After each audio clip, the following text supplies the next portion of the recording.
444 Festival. This is Sadam Fujioka. I'm from Japan. I'm presenting the work of my team, Analab. The title is Sun and Moon Room.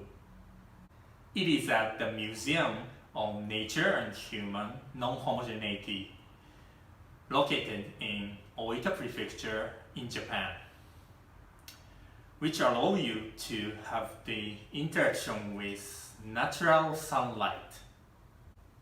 I hope you enjoy, and someday, please come to Japan and see it. Thank you. ありがとう。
Hi, my name is Eric. I come from Canada, and this year I'm presenting my latest work done this year called Juatsu. Have a great festival. Thanks.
Greetings, 404, from Buffalo, New York, in the United States of America.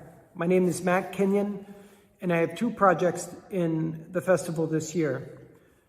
The first project is called Tide and features a 15-foot tall champagne glass pyramid. And the pyramid explores ideas of income inequality, limited housing, and the up-and-coming foreclosure crisis in the United States. The second project is called Cloud, and it creates a series of lighter-than-air, house-shaped clouds as a way of interpreting the rise and fall of a local housing market. I wish you could be there in person to share this with you, but I hope each of you are staying safe, and I look forward to participating in this year's festival. Take care. Bye. My name is Matt Kenyon. I'm a media artist and a professor at the University of Buffalo.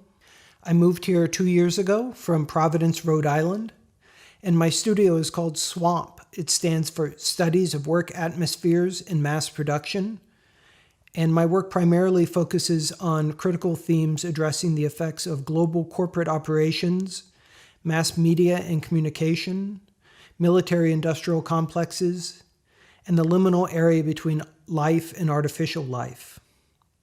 I've been making work in this area since 1999, using a wide range of media, including custom software, electronics, mechanical devices, and oftentimes working with living organisms. My exhibition, titled Wolf at the Door, originally planned for April, will open this August at Big Orbit Gallery in Buffalo, New York. After COVID-19, I moved most of my studio to my house in order to continue working on the show. Here's a little update on what I've been working on. My installation for Big Orbit has been conceived in response to the last decade in which American homeowners have experienced increased volatility in both natural and market forces. This crisis was already part of the lexicon. When someone owes more than a house is worth, people would say the mortgage is underwater. Tide will function as a commemorative project that seeks to humanize the complex media-constructed image of housing values and home ownership in this era of climate change.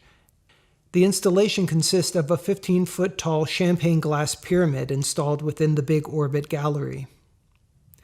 Each glass will contain a miniature model of a house cast out of a material I've developed that has the same refractive index as water. Once these houses are cast, they will be completely invisible when they are submerged, but perceptible when the fluid in the glasses is at its lowest ebb. The flow of water will be precisely controlled through a series of pumps that respond to data using physical computing techniques. Glasses will fill the different levels depending on their placement in the pyramid, representing the different levels of risk in different areas of the city. By contrasting the opulent image of a champagne glass pyramid with the crisis of climate change, Tide creates a visual metaphor for the fragility hidden within the current housing market. Through the fluctuating invisibility of the houses, Tide calls attention to the way individuals are often eclipsed in large-scale metaphors for growth or risk, though they often carry the heavy burden of this uncertainty. I see this installation as the centerpiece of a series of long-term conversations about how we got into this situation and what, if anything, we are willing to learn.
Hello 404, I'm Scott Nessels, I'm an artist based in Hong Kong. I was there in 2014, hope you're doing well. I remember all the beautiful people, all the beautiful places.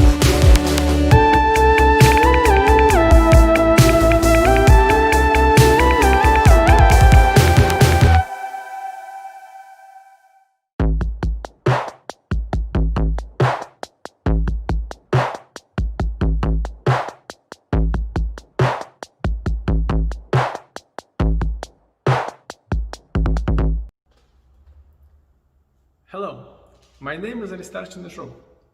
I'm from Moscow. I would like to present you my film PIO, a personal information organism. It is a hybrid of a leech and smartphone that lives on your body, feeds on your blood, and gives you access to the information space. Enjoy. Thank you.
Он сидит там с компьютером и в своей мастерской, если она есть.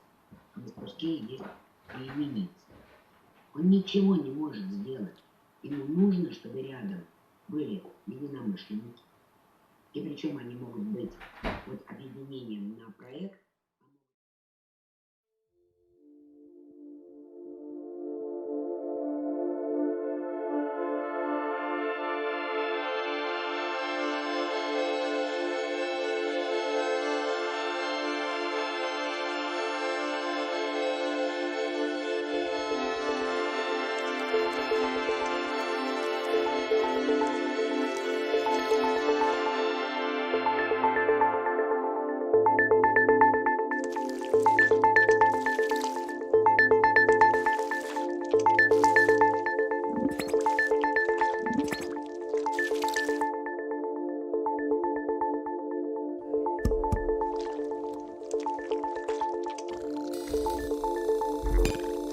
Привет.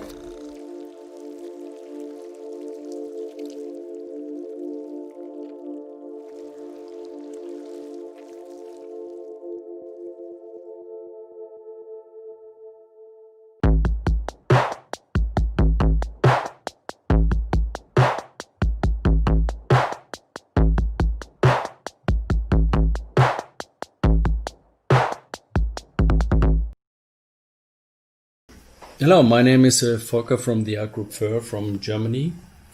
We are making media art since 2001. We are kind of famous for the installation called Paint Station, a video game which punishes the faults in the virtual game with real pain and the real world. So yeah, we are really happy to be part of the festival with our newest installation. It's called MediaDemic. and it's a haptical interface for making beats. Long time ago, I was working in a recording studio as a hit producer, but I didn't make it to make a hit, so I quit my job. Yeah, we are making interfaces which brings people together, and we wanted to bring people together because they can communicate through our artworks, they can play together. Mostly we make game interfaces, we make haptical interfaces, and we always try to hide the computer behind our installation, so it's not very obvious that there is technique involved in our installations. But of course we love technology, we use technology, we love computers, we love sensors, we love mechanical things. And this is what we did in the last 15 years. And today, yeah, of course, the situation very special in this year.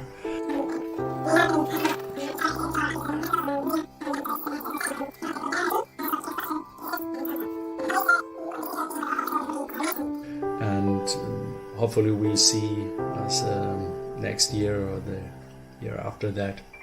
So thank you very much. My message to you: stay at home making beats and be safe. Safety first. This rhythmic is a sequencer where you can programming beats just by putting small balls on certain spots on a disc. It's a special disc which has holes inside. We have you see we have 5 tracks, which represents 5 instruments, like bass drum, snare drum, and hi-hat, and so on. And this disc turns around, and because it has 16 steps, it could be a 1-bar beat.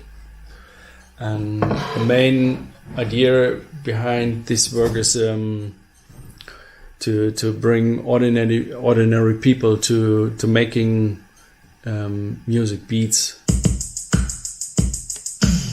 without having this boundary of learning a special software or learning how to play drums. In my experience, everybody has kind of musical talent.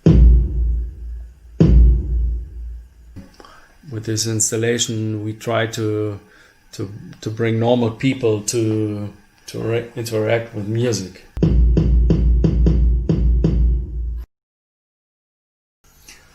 The main challenge in this project was to convert an ordinary turntable into this special controlled version, because normally the turntable turns too fast, and I wanted to have the possibility to control, to create slow beats and also high beats. So this was the one challenge, and the other challenge was the sensor unit. You see, every time a ball crosses the sensor unit, a sound is triggered. So, and I also wanted to have a small design, and it shouldn't be too big and too massive. And on the other side, we have the unit with a sampler. So this is here are the sounds created. This is it's a machine from Argentine, and here we have the container for the balls you can put on the turntable, and of course we have a headphone. Yeah, it's very important. Yeah, headphone. Yeah, and I like this project a lot because it really makes fun. You really could play with the balls, with the beats, and especially for people who are not really experienced in making music. It's really nice because you can see people are really into this this thing, and they are really concentrating, and they really understand how a beat is made. So this is not a mysterious thing anymore, and this is for us is really important that people can play with our installations, and that they are having fun, and you also could make beats together. So that's really fun. Yeah.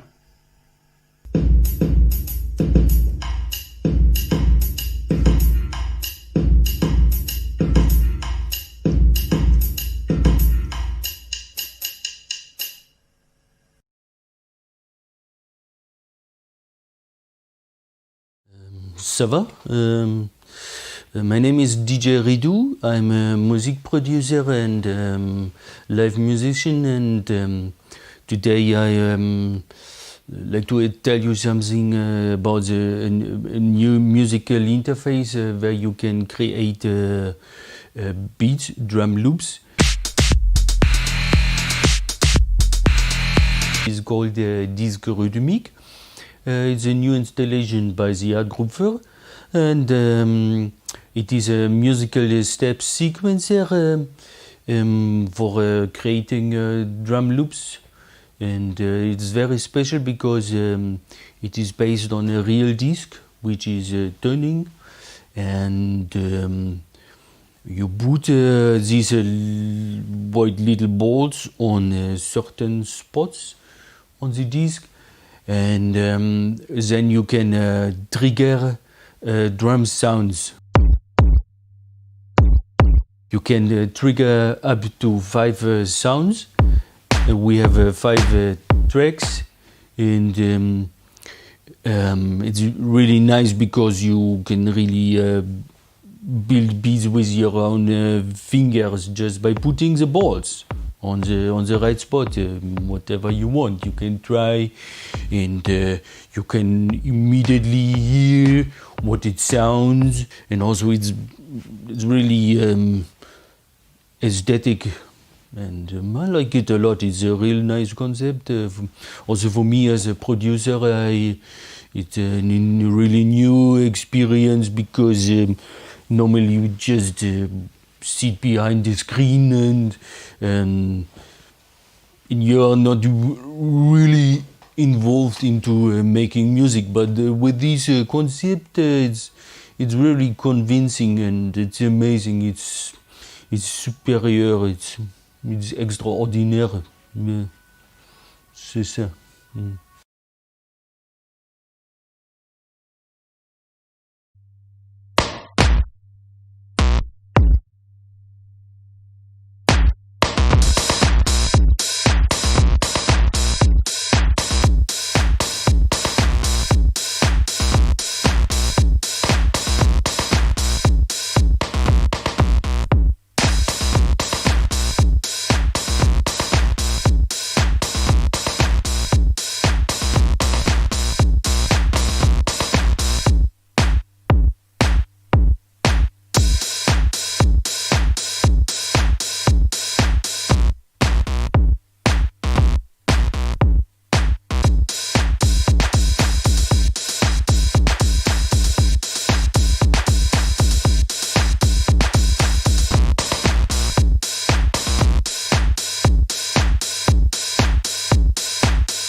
This sculpture series is called The Bloodline.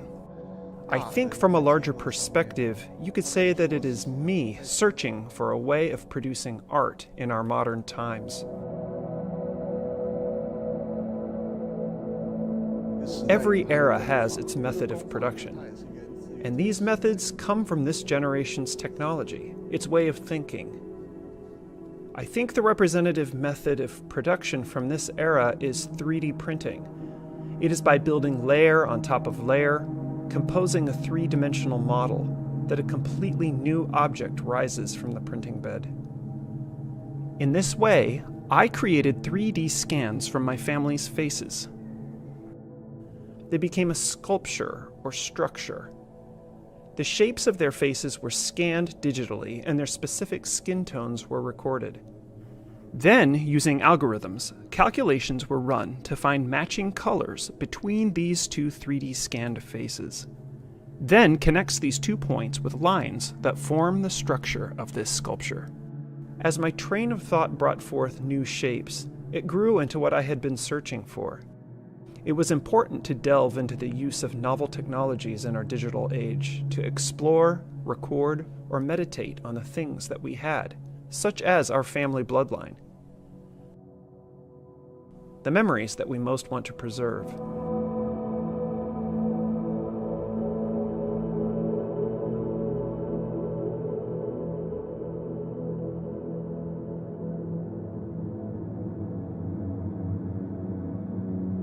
Things we have inherited from our bloodline, both our strengths and our weaknesses, our body's forms and genetic defects.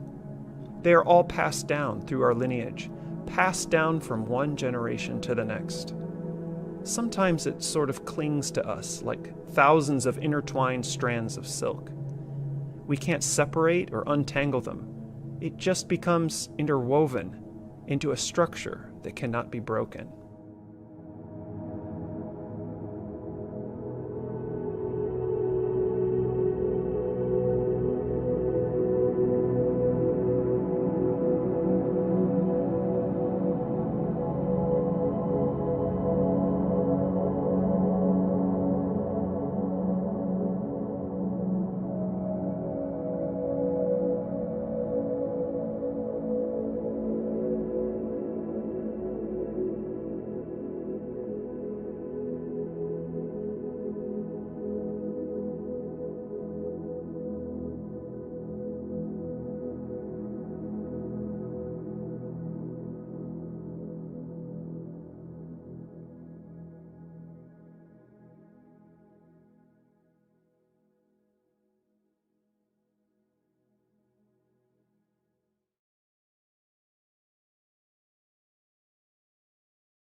Bodiless is a VR experience. In the period of the 1970s to the 1980s, it was the time of martial law and the White Terror in Taiwan. The inspiration for the text and the story actually coming from my childhood. My mom often told us the stories of our family. Yet, in recent years, my mom suffered from dementia.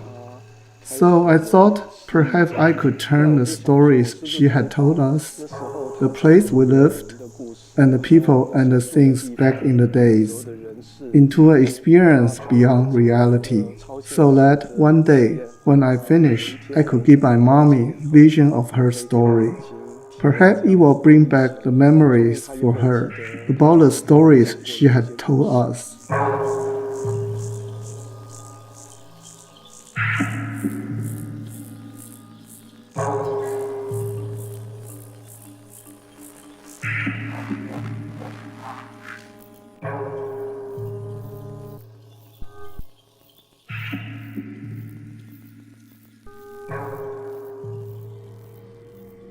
I believe now that we have things like VR, we will also start to remember our past through different means. And that will affect us in the ways we experience things. In fact, when I created such VR experience, I fuse heavily my subjectivity as well. It becomes a narrative via our own feelings, to retell the story back and share with others. People will feel that when they experience the day back, in time in flesh, they can learn about the emotions harbored beneath and the ideas within. That's something I consider important. That is, how to recollect the history of our own via new media.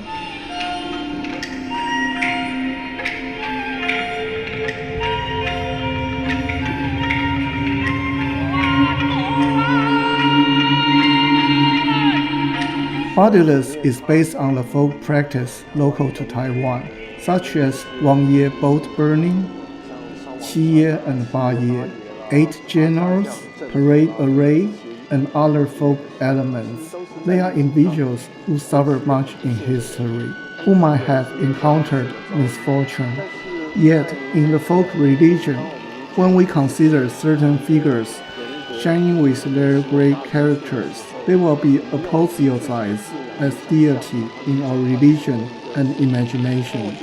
I think of it a process in the society to transform injustice into justice. Although I adopt the latest technology such as virtual reality today, not just in the folk religion, but in the technology today, or the progress we speak of, this is a social transformation process quite worthy of preservation.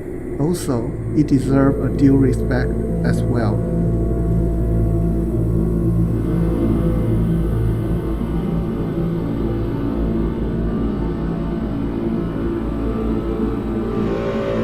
With VR, we may touch upon spaces more unknown to us. This is the experience I have profoundly. It sets you free from the reality and into another milieu or another space. This is what I was intrigued by. That is, in terms of music or in terms of visuals in VR, where do we take the audience to through the medium? Is it to inspire people's imagination, or to convey certain messages with these images? Then, I also find it interesting to visualize something more metaphysical. That's actually quite fascinating.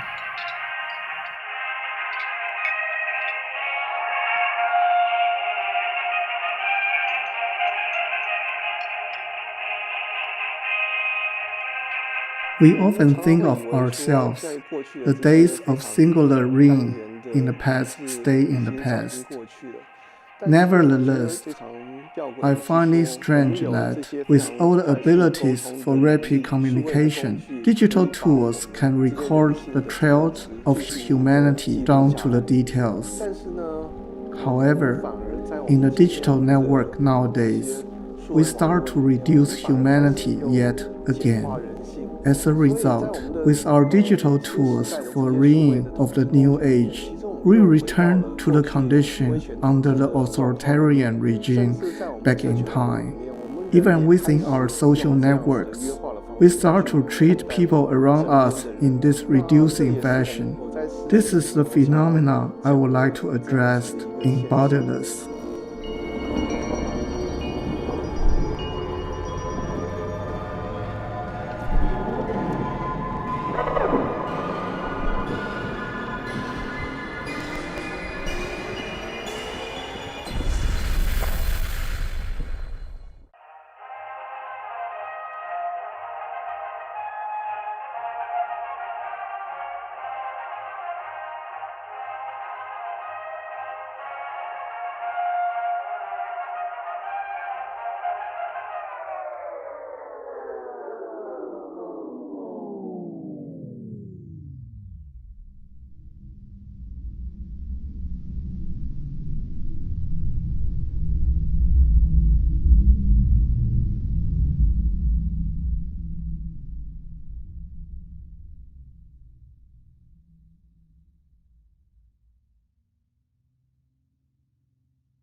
Hello 404. I'm Scott Nessels. I'm an artist based in Hong Kong.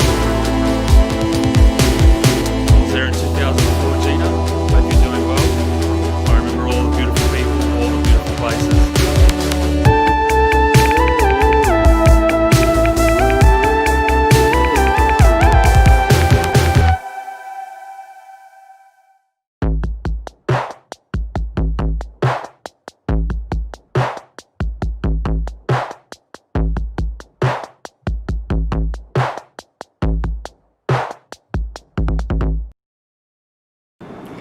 Hi 404 Festival, my name is Shir Handelsman and I'm from Israel. I'm presenting my work Recitative, which is a short video work showing a performance which takes place in the sky. My work is an encounter between art and technology, between humans and machines, between reality and fiction. And it shows a man standing on a lifting platform singing a martyr's wish for redemption. He expresses in his singing the will to become one with God. And all the rest of the machines that are in the frame with him are like the dancers or the angels of this spectacle, of this choreography that is basically happening in the scene. I hope you will enjoy it, and thank you.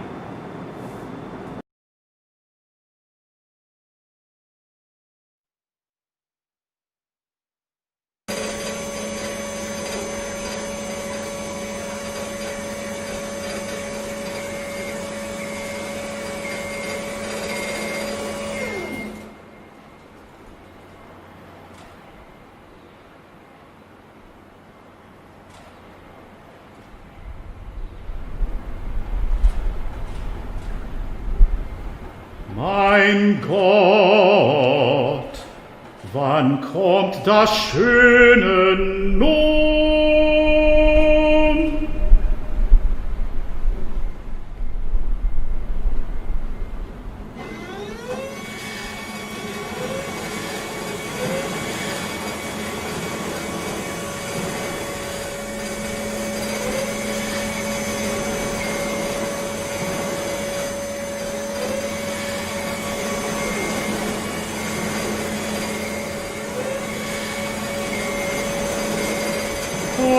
Ich in Frieden fahren werde.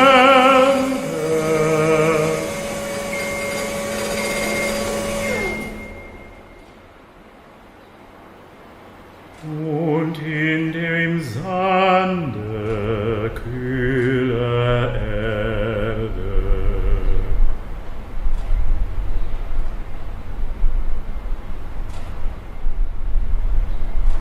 Und dort bei dir im Schoße ruhen.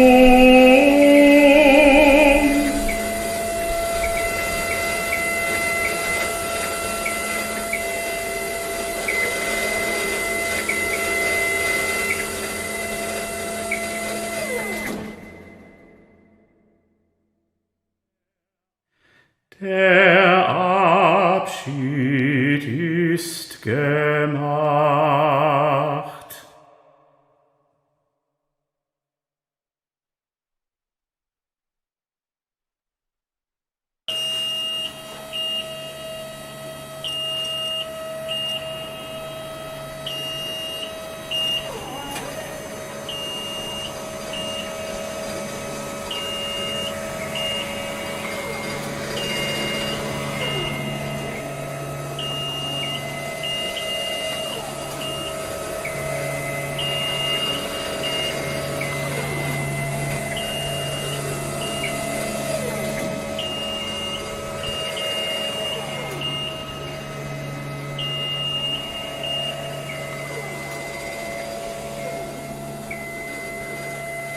Welt, gute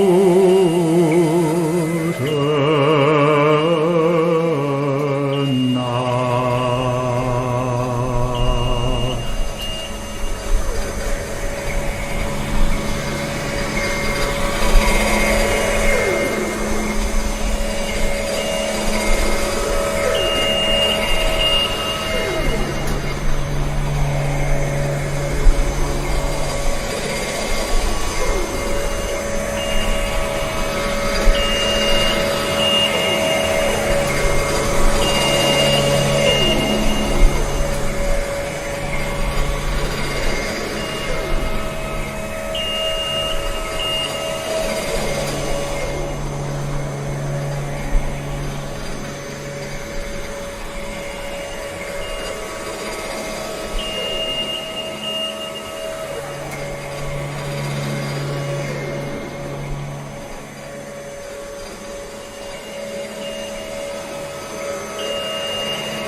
Hola 404 Festival, mi nombre es Ani Garzalau y soy una artista visual de México. Los últimos 2 años hemos estado trabajando en el proyecto que les presento a continuación, que se llama Híbrido Digital. El proyecto trata sobre cyborgs, Internet de las Cosas y el posthumanismo.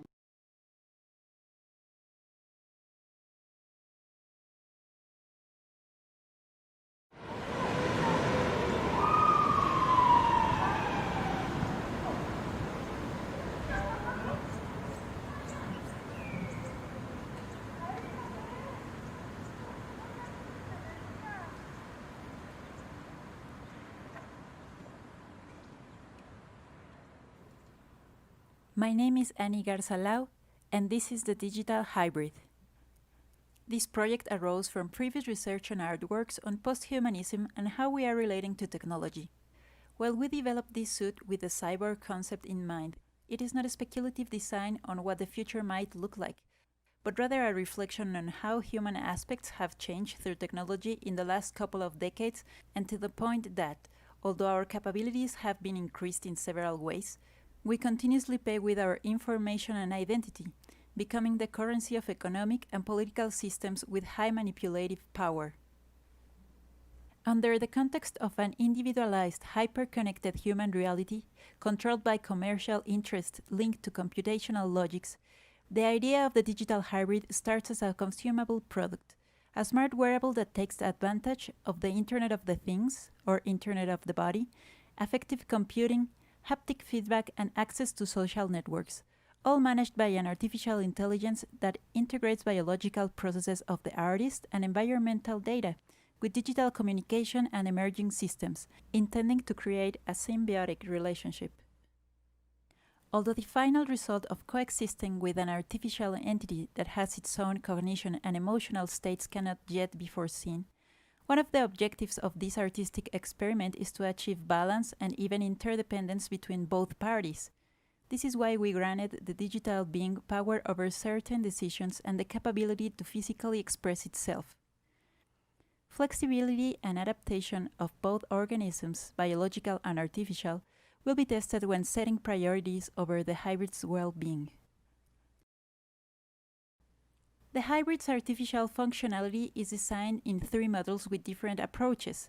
First one as a service, whose objective is to improve the health and life quality of the user.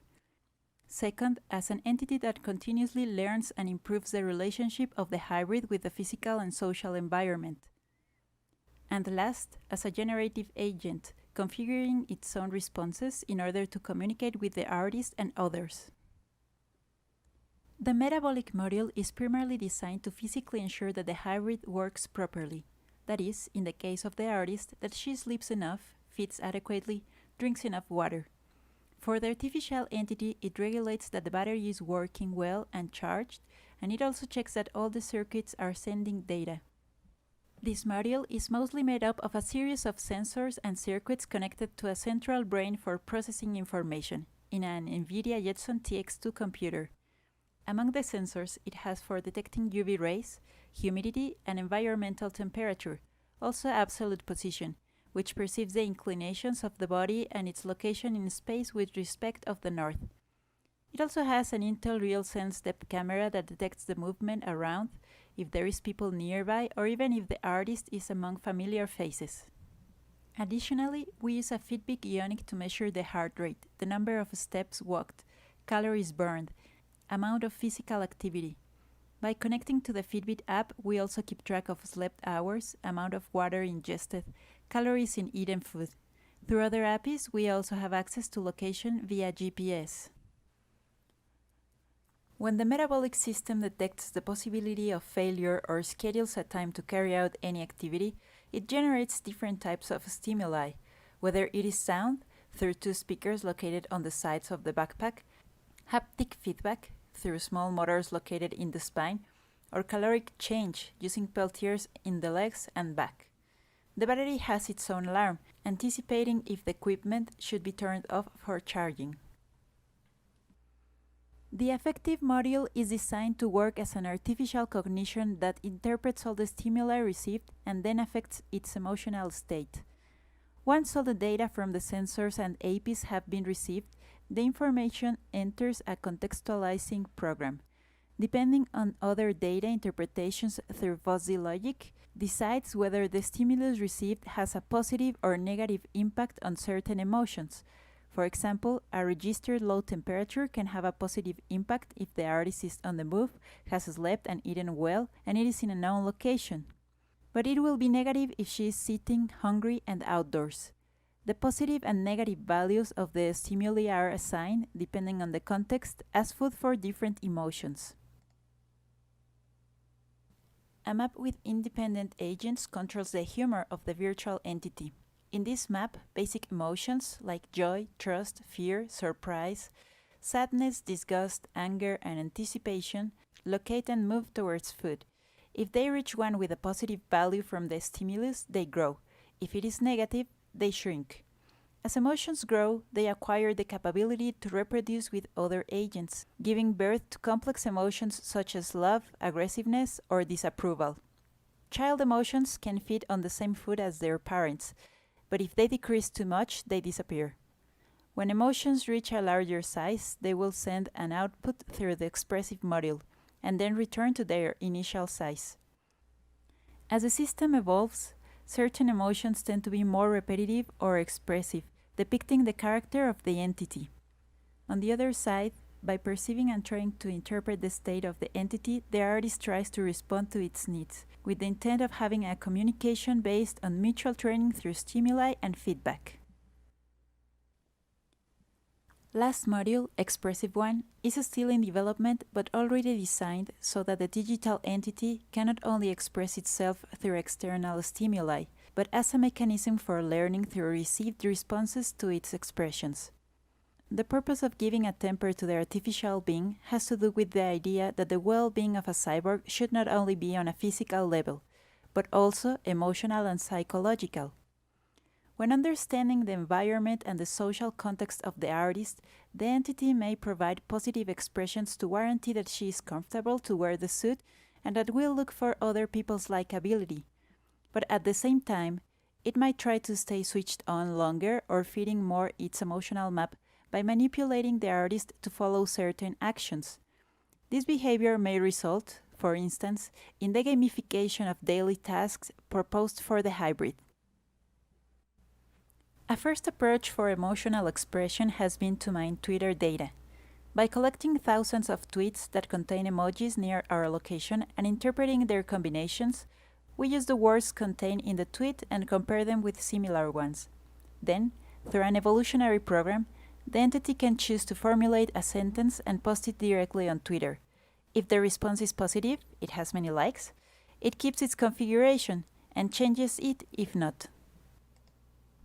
Another expressive development we are working on relates to sound and the formulation of pseudo-syllables for the entity to express certain emotions. Although the resulting sound will be abstract and not comparable with a known human language, through the artist's feedback, the entity will modulate and learn if its emotional expression was correctly understood or not. We think about using reinforcement learning for this process. It should be noted that the suit has a path with numbers and a screen on the left sleeve, for which we designed a numeric code of emotions so that the artist can directly tell the affective module how she feels at certain moments, as well as indicating the system if she is going to remove the suit. Then the computer will save current states. While the suit is active, all the information is recorded every 10 seconds and, if connected to the internet, uploaded to the database. We plan, as a last stage, to provide real-time visualizations of the hybrid's evolution for browser during a 1-month use of it. Through this period, the artist will document all her experiences being the digital hybrid in social networks in order to analyze and bring up some conclusions on experimenting the coexistence with an artificial hyper-connected being.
Hello, my name is Arnaud Lafont. I am from Lyon, France. I will present to you my new film, Stay Home. This is a summary about my 55 days during my confinement in Lyon, France. So enjoy!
Hello, 404 Festival. This is David Clark. I am talking to you from Halifax, Canada.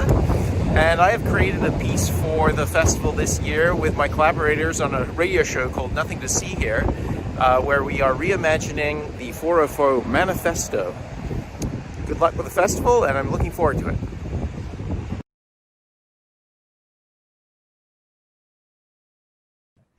Does it start with revolutions are born out of imbalance? Yeah, that's right. Revolutions are born out of imbalance, out of the system that tries to simulate order. But every system triumphs until it depends only on itself. And they destroyed the trees from where they got the firewood used to burn books. And they imprisoned courage until they were alone with fear.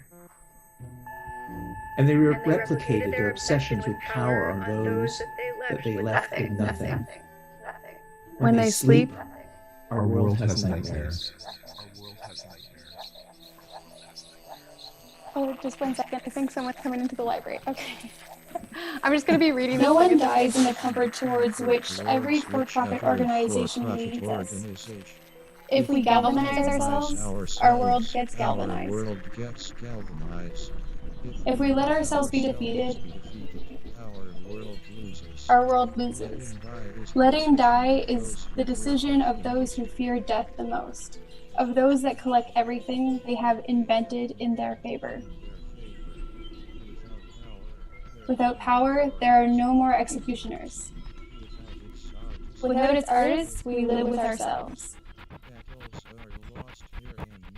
Battles are lost here and now, in the accumulation of all heavens and hells, visible and invisible, imaginary and concrete, in the precise crumbling point where only its opposite can appear. It is not construction, it is not resistance. It is neither the fragility of grace nor the persistence of knowledge. Syllables are ore. Opinions look for their author. The world has been left with no place for strangers. The only enigma is why dawn broke. Now we are all fugitive perspectives. Now we are all, at the same time, no one. Where worry and image are the same, the image is the worry of the self that is unseen. Who has seen hope in a mirror when it breaks, knows that reflections eventually get tired. Being human is a language in a constant state of fiction, and we are its literary monsters. But art is the being of doing. But art is the being of doing, the act of escape that returns.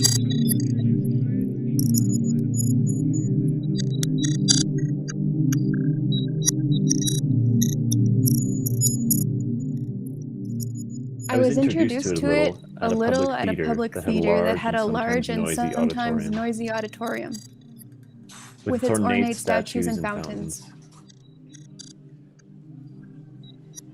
It had a dance music hall. Yet it was not a theater in love of a piece. It was a theater in love of death. It was a theater in love of death. It was a theater in love.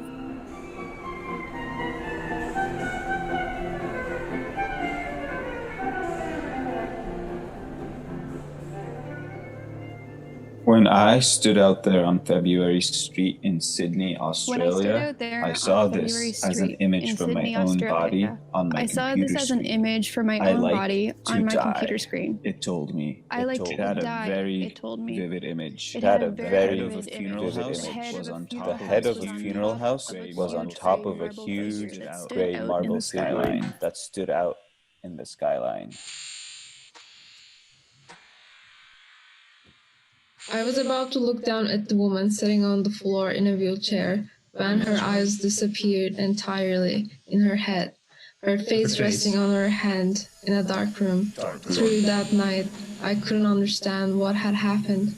As the day passed the scene a few blocks from my mother's funeral, I found myself reading the poem for the first time as an article when I traveled around Australia. An ordinary reader might compare the scene to a car crash. It had a very vivid image of an old souk to die. What a dream. As I watched it come to life, this photograph of the grieving mother of a dying child. I thought about my mother and how it came to me. It had the perfect image that I could not see at the moment.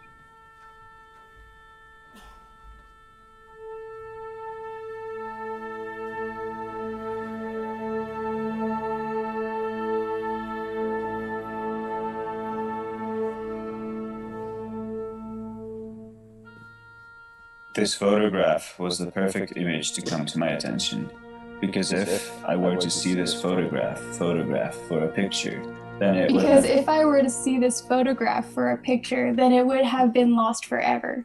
It was taken by a woman who was my mother. The photograph had the perfect image. The person living the same life, living the life that was destined to be forever in the picture. I wrote this poem in my room and read it from my desk, reading it. The photograph had such an extraordinary and memorable narrative, and I would have never forgotten it at any other time. This photograph was the perfect image to come to my attention, and his because mother's death. if I were to see this photograph for a picture, then it would have been lost forever. It was a picture that I remembered. It was taken by a woman who was my mother. The photograph had the perfect image. The person living with the same life, living the life that was destined forever in his mother's death. And they I came wrote back this to poem me in for my a couple of room years. and read it from what I remember reading it long ago. The photograph had my mother's photo in my journal narrative, and I would have never forgotten it at any other time. See what was lost because we were gone. The same photograph that we had. The image It was a photograph of our dying father and his mother's death, as the image would have ever been. It was a picture that I remember that I used long ago as my mother's photo in my journal. It had the perfect image that came to me, and that came back to me for a couple of years. I can no longer remember what photographer James Coyle called the greatest painting in the history of photography. In this photograph, you could see what was lost because we were gone. The same photograph that we had. In this photograph, you could see what was lost here because we were gone. The same photograph that we had. The image had such an amazing and profound image that the mind would not be able to contemplate it beyond the present. 1958. I wrote another picture of my father taken sometime in July 1958. March 11th. In that photo, he was in the hospital on the night of March 11, 1961, when his mother died. We had hoped. It could make me feel The image had the perfect so comfortable that I could relax and look. Alive and alive. He was dead. This photograph was not the perfect photograph of the people. It had the perfect image. It had the perfect image. A photograph of my father, alive and dead. Alive. The photograph. The photographer. We had hoped it. We would become aware. I still was very, very much that my son. Every time that I had the same photograph that I took to the home of the image, we rushed to the bedroom. People of our house, they would rush to the bedroom, to go to the room, to the bed, and to the bed, to the bed, to the bed, to the bed,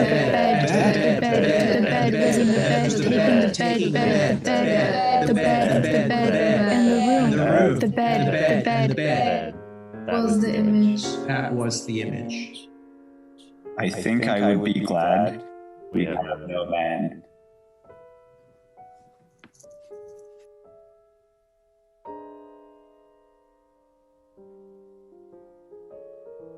It gets mad.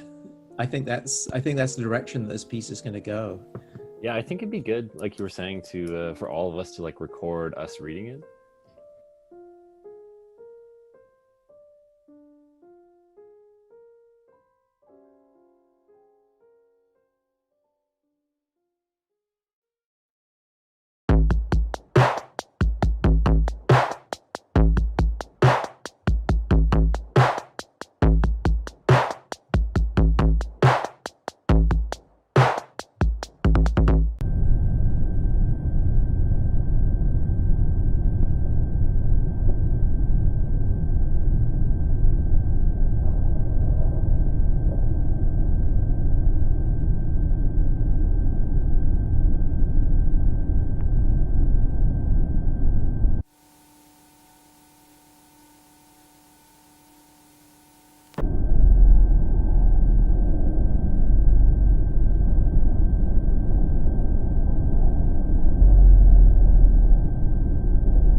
Hello 404. I'm Scott Nessels. I'm an artist based in Hong Kong.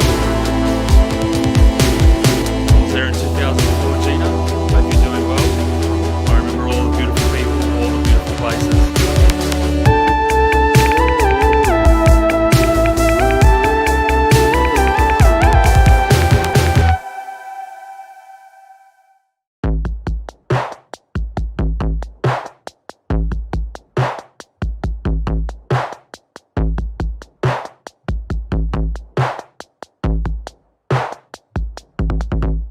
Hi there, 404 Festival.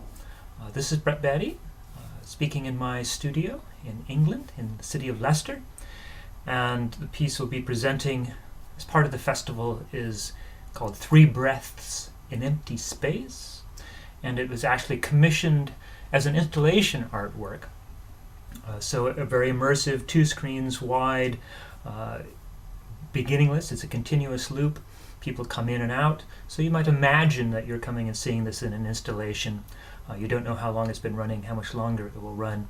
And it's an invitation to contemplation, to sit and absorb and see things materializing and dematerializing. So the piece is partly a contemplation of impermanence, both maybe at the micro level in the world to the cosmic level, and at the social level, things coming and going. And it's also partly an homage to Maurice Ravel. And so elements from his piano work Ondine are present in this piece. It provides the harmonic, I made the harmonic field coming from the beginning of Ondine, and also the initial melody of Ondine appears kind of at the climax points of each breath, very stretched out. For a moment, Ondine appears and then dissolves away again and dissolves into nothing. So even beauty, like Maurice Ravel's music, arises in a culture that then at times passes. So again, just lie back and absorb.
04 Festival.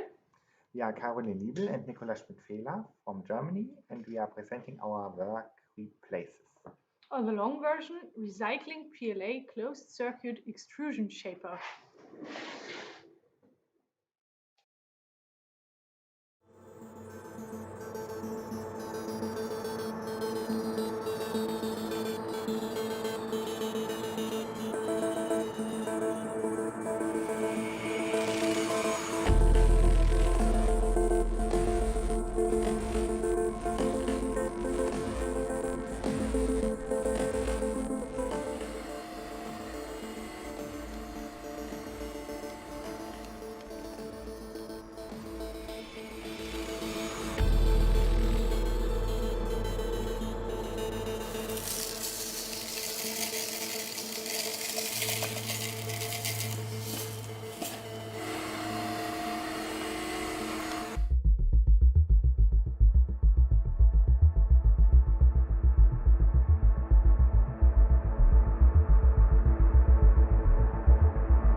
Hello, 404 Festival. I am Selene Citron. And I am Luca Lunardi.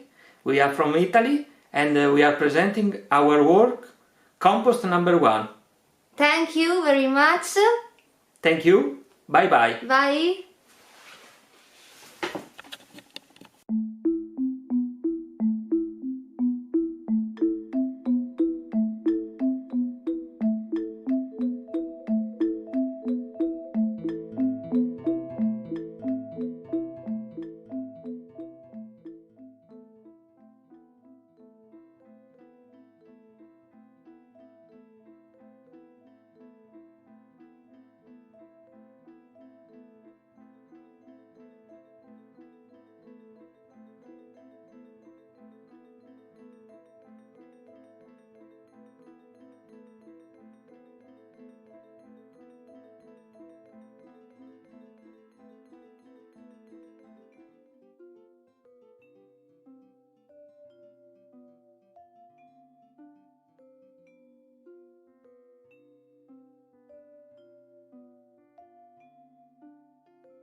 Daniels. I'm an artist based in Hong Kong. I was there in 2014. Hope you're doing well. I remember all the beautiful people, all the beautiful places.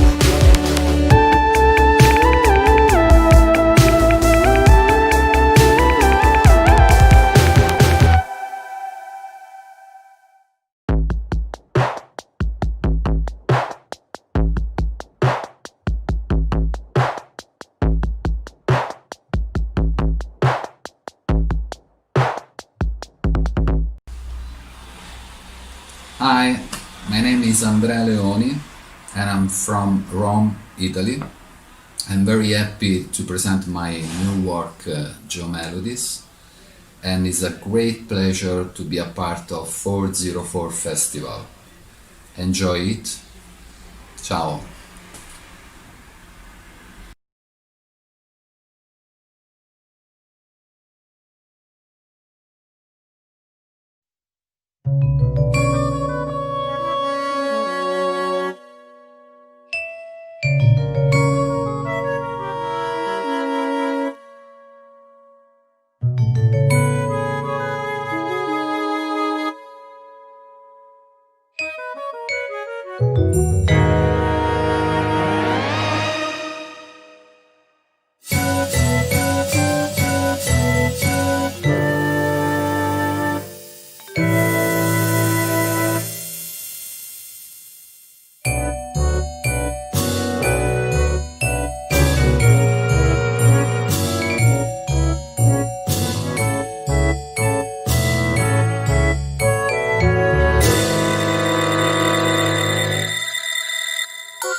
Para que guardo a soja lá dando apagar esse one.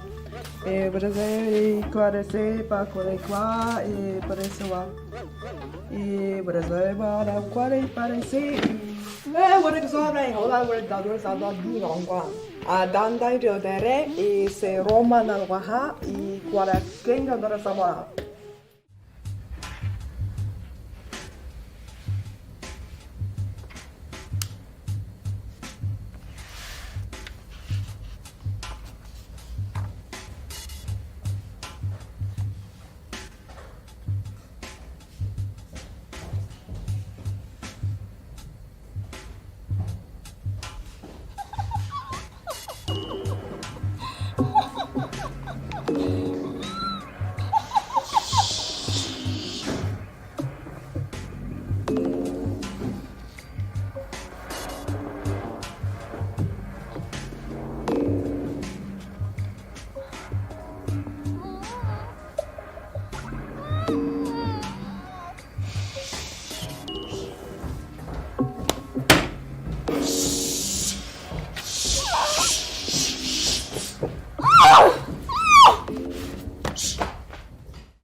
Che?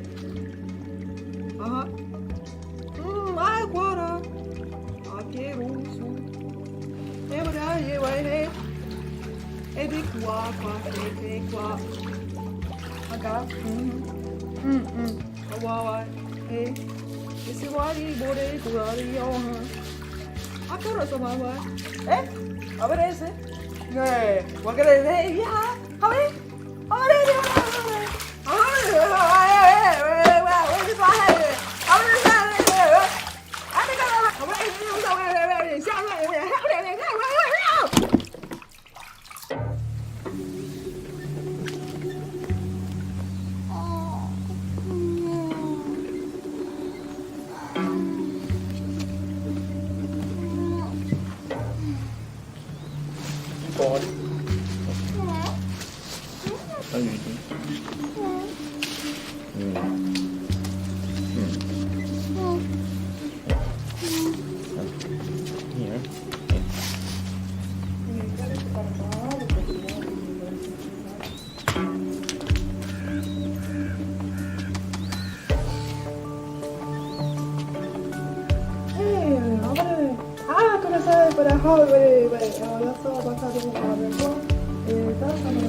Hey, videos, whatever they want.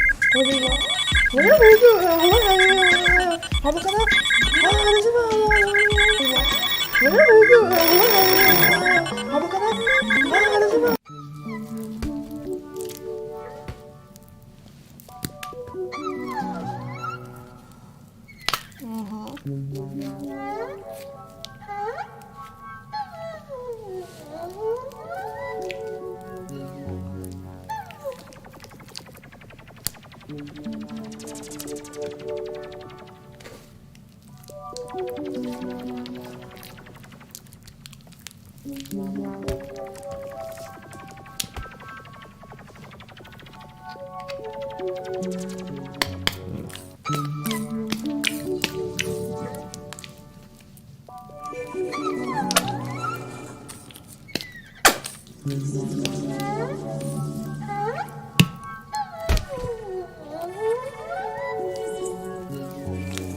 Hello, 404 Festival. I'm Lai Junting from Taiwan, and I'm going to present my work Understand VTS. And it's a work about how human and AI can cooperate to explore our world. Is there any other way for us to understand the world? How do we start over by dismantling the pattern of perception built by our visual system? Once we make a fresh start for our sense and perception, can the extinct forms of politics be replaced by new ones? Or even can we sense the reality like never before? Or what if the so-called reality was never a thing?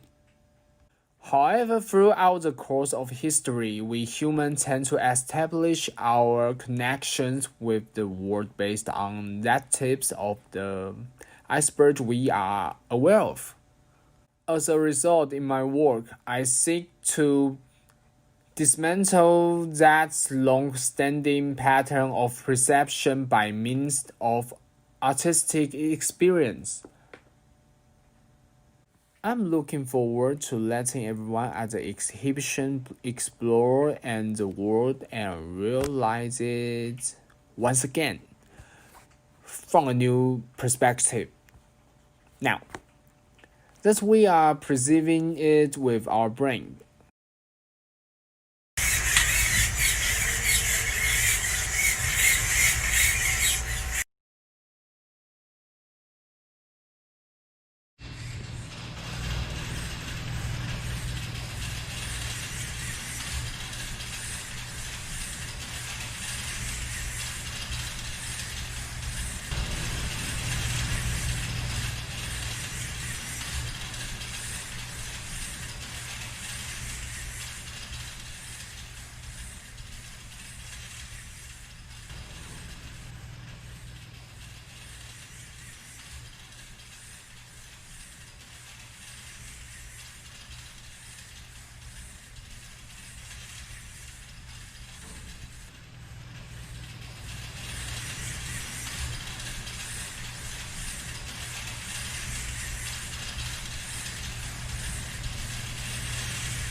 Hello 404 Festival, my name is Fabian Küfus, I'm a media artist from Germany and I'm presenting you my work Nintendogs. Have fun with the virtual dog.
What's up 404 Festival? This is Front 404 from Utrecht, the Netherlands.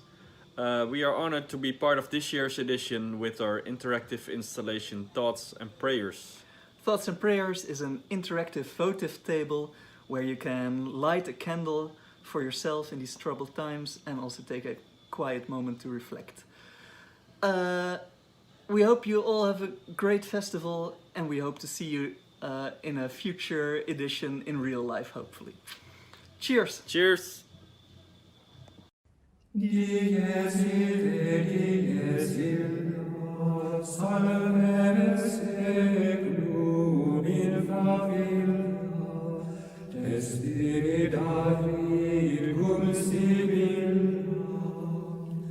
Quantus tremores futurus, quando iudex es ventus, cum classe discussus. Dominus argens sonum, per sepulcra regionum, Cogeret omnes ante tonum, nostrum benedictet natura, cum resurget creatura, iudicandi responsum. Limes scriptus proferentu, in quototum continetu, unde mundus judicetu.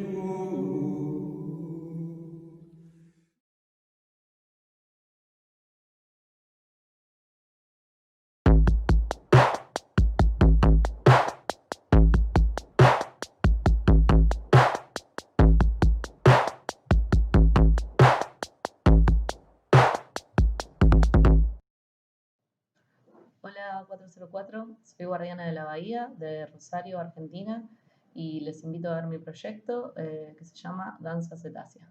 Espero que lo disfruten, les mando un saludo.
404. I'm Scott Hessels. I'm an artist based in Hong Kong. I was there in 2014. Hope you're doing well. I remember all the beautiful people, all the beautiful places.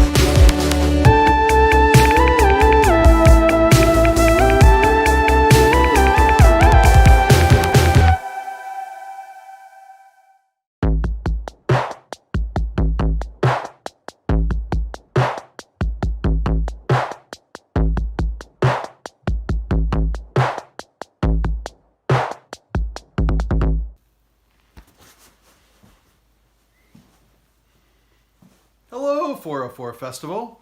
I'm Jeff Warmoth from the USA, and I am here to present my work, Urgent Blowout.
Hello 404 Festival, my name is Merani Schilcher, I'm 25 years old and I'm a media artist from Berlin, Germany.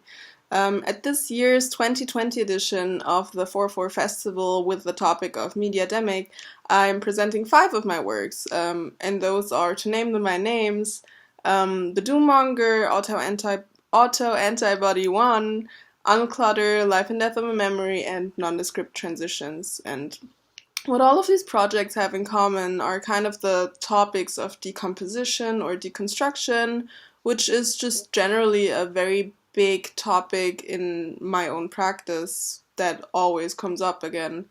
So if that sounds interesting to you, well, come on by, take a look, and enjoy the festival. Bye!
Of young children being diagnosed, including a newborn baby. There has been that constant increase in cases in Hubei province, but we haven't seen that same acceleration in provinces outside Hubei.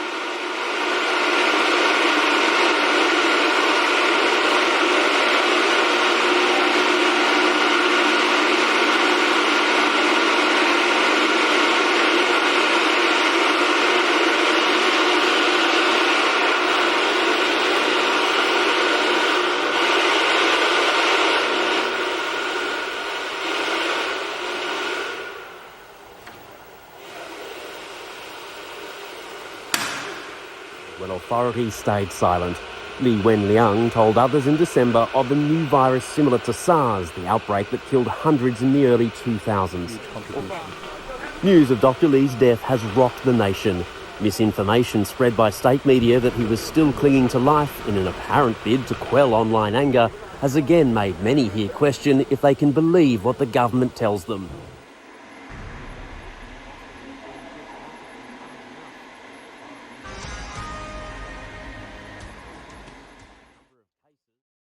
This is the man who warned the world when authorities stayed silent. Li Wenliang told others in December of a new virus similar to SARS, the outbreak that killed hundreds in the early 2000s. Authorities punished him for speaking out. Now, just 34 years old with a wife and child, he's succumbed to the virus. Online, tributes from across China, but also heavy censorship. He was such a nice person, but still didn't pull through, and those left don't dare to speak out. He showed a responsible attitude towards society. He's honest and faithful. So I think the entire community should reflect on this. There are so many things we can't discuss or talk about. I'll just say Dr. Li made a huge contribution. News of Dr. Li's death has rocked the nation.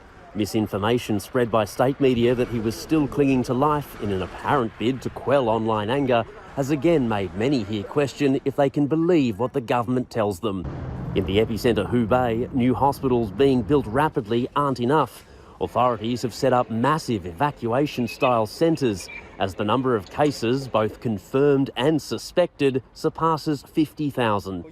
Of most concern, fresh cases of young children being diagnosed, including a newborn baby. There has been that constant increase in cases in Hubei province, but we haven't seen that same acceleration in provinces outside Hubei. Across the nation, the streets are empty, people heeding government warnings to stay home, in the hope the new infections can be minimised outside of Hubei. Experts are divided here on when exactly the outbreak will peak. Some say weeks, some say a couple of months. The censorship around the death of whistleblower Dr. Li Wenliang has ignited old fears that as the crisis expands, you can never quite trust the authorities here to give the full picture. Bill Birtles, ABC News, Beijing.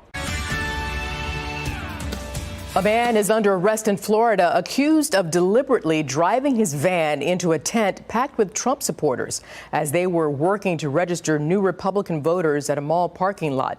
It happened yesterday afternoon in a shopping center in Jacksonville.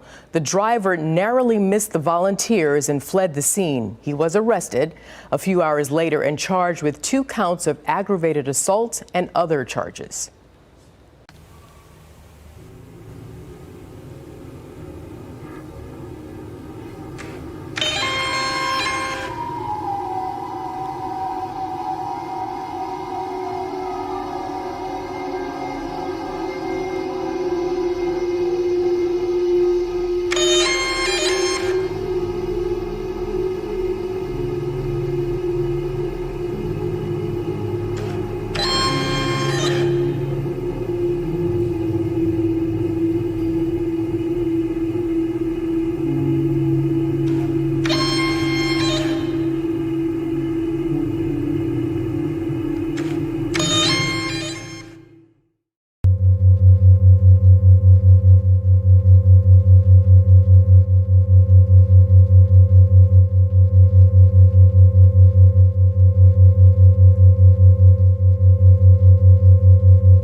Cecils. I'm an artist based in Hong Kong.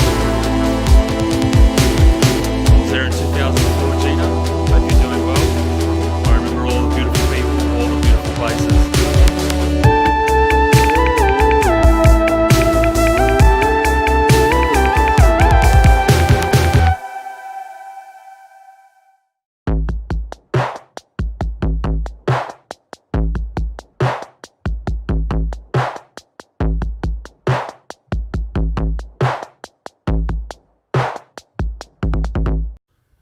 Hi 404, this is Mark Cypher, all the way from Perth in Western Australia. I was there in 2004, Gina. Hope you're doing well. I remember all the beautiful people, all the beautiful places, and it was a fantastic time. And I hope 404 is just as good this year. Ciao. So this is my artwork, Read Dissonance. It's a net art piece, and it's made using Unity.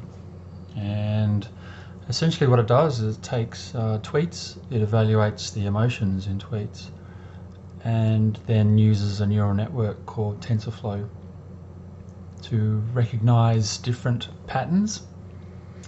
And once it recognizes certain patterns, it tries to do certain actions. And I guess what I was really liking about this is that the tweet is visually reinterpreted and orally and also sonically as well. And so the AI is literally moving these objects around and is doing a lot of the work. And just as when we tweet, it's very much a machine-human alliance where we perform different kinds of emotions and messages through our alliance with different kinds of objects around us. And so, so this work is, I guess, a manifestation of exactly those kinds of collaborations that allow humans to do all kinds of things. In fact, we wouldn't be human without the kinds of tools and machines that are around us. And so this work tries to kind of explore those kinds of machine-human collaborations. And the assumption is, of course, that we're doing all the work, that human is doing all the work, but of course, that's not true at all. The machine is doing a lot of the work and we actually perform these actions together. Anyway, so the title, Read Dissonance, it's about confusing, it's about reimagining, and it's about how our experience is shaped by and through different kinds of social material processes, different kinds of human-machine alliances. Anyway, so this is Read Dissonance. Okay, hi, so this is Mark Cypher. I'm talking about my net artwork, Read Dissonance. And I guess in terms of what the work is about, well, I'm mostly interested in the ways that people perform emotion in social media. For example, things like a tweet. I'm interested in the way that this is expressed as a kind of collaboration between humans and machines. I'm really influenced by actor network theory and the new materialists, and they kind of argue that objects are actors and that they shape human intentions, actions, emotions, and that anything that we do is done with other things, other actors, and that in anything that we do we form this kind of collective. And in terms of social media, it's this collective that performs the tweet rather than the singular human. You can even argue that even in making the tweet, our very intentions to tell anyone or no one about our emotional state is a form of what Latour would call a delegation. Delegation implies that an actor stands in the place of another. And for a user, this means delegating to a socio-technical network of actors that literally enable the communication of an internal state of the user.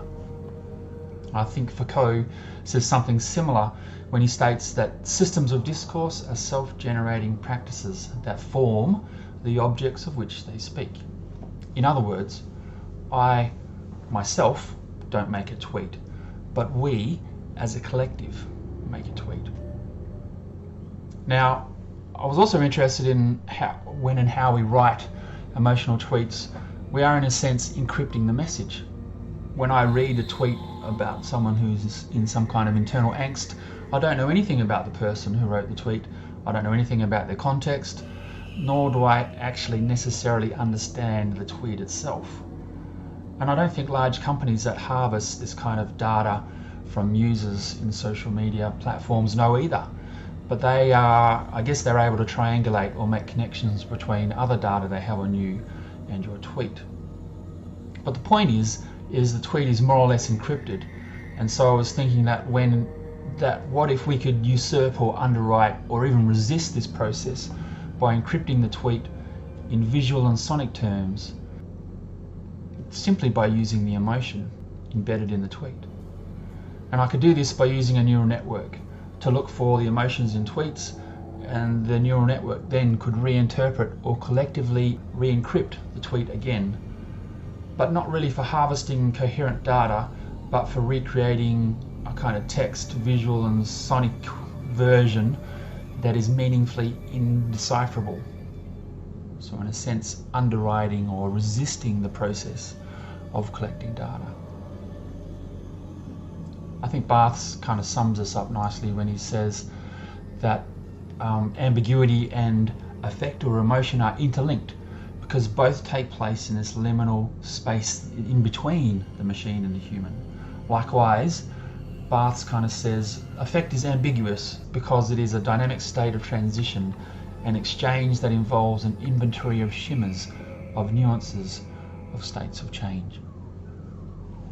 And so in part, that's kind of what redissonance is about.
was this in Hong Kong. I was there in 2004, Gina. Hope you're doing well. I remember all the beautiful people, all the beautiful places.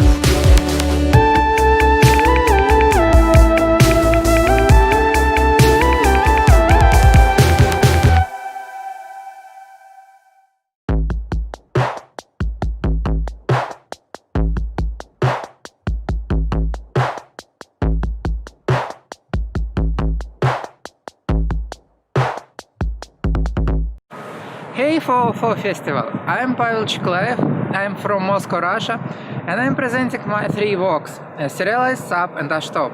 I'm very happy to take a part in such a great event. Take care and have a good time. A significant part of our communication would be impossible without network technologies. Endless information flows between servers and users are made through the communication of digital agents. This communication is hidden from us, as well as the work of many digital agents that continuously handle user requests. On the monitor, you can observe the work of digital agents on the server in real time. If you want to hear their voice, you can scan a QR code and visit a website. This will initiate communication between your device and the server.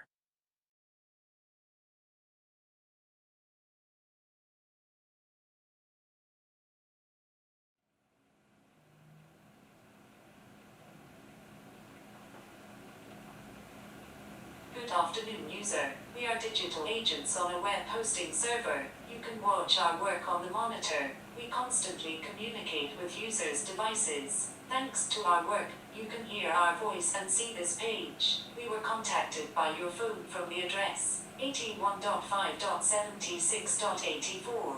We put a cookie on your phone. This is our small gift for you. As long as you have it, we will recognize you. Have a good time. Today, we can turn on panoramas on a smartphone to walk through the streets of the cities that are thousands of kilometers away. Visualization is simplified, distances are shorter, and many things become available. Technology immerses us in a virtual world, blurring the line between the possible and the impossible, and extends our experience. A person can get an authentic experience in the digital world. The digital world becomes not just new virtuality, but an extension of reality. I look for a human-modified landscape and shoot it. Then I build a paper model, based on the motive of this landscape. I print fragments from the landscape image on the model, enlarge so that pixelation appears. Finally, I create an installation with the same landscape and shoot the result. I get 2 landscapes in the picture, real, physical, and transformed, which is also real. The imperfection of the model is very important for me, the texture of the paper, the roughness, the threads. These are markers of reality that inevitably appear on a virtual object when it's born in the physical world. For me, this project is a reflection of the global process of converting the real world into digital. And it's a reflection of the results of this process. I consider this process to be one of the most important features of our time. And in its power of influence on society is comparable to the process of industrialization. There are many interfaces around us to interact with the world. Interface is a boundary that separates objects, systems, spaces, and it's a way to interact. I think the ordinary, "What's up?" becomes some kind of interface. And we await a predictable reaction. But like a child's joke, to that greetings you can literally answer, "Sky."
The sociological, the philosophical, the historical.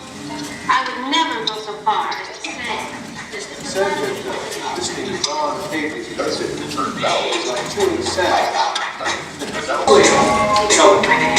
The creator of our program, video is allowed to take focus of local systems. The next and second there, Paris, are so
404.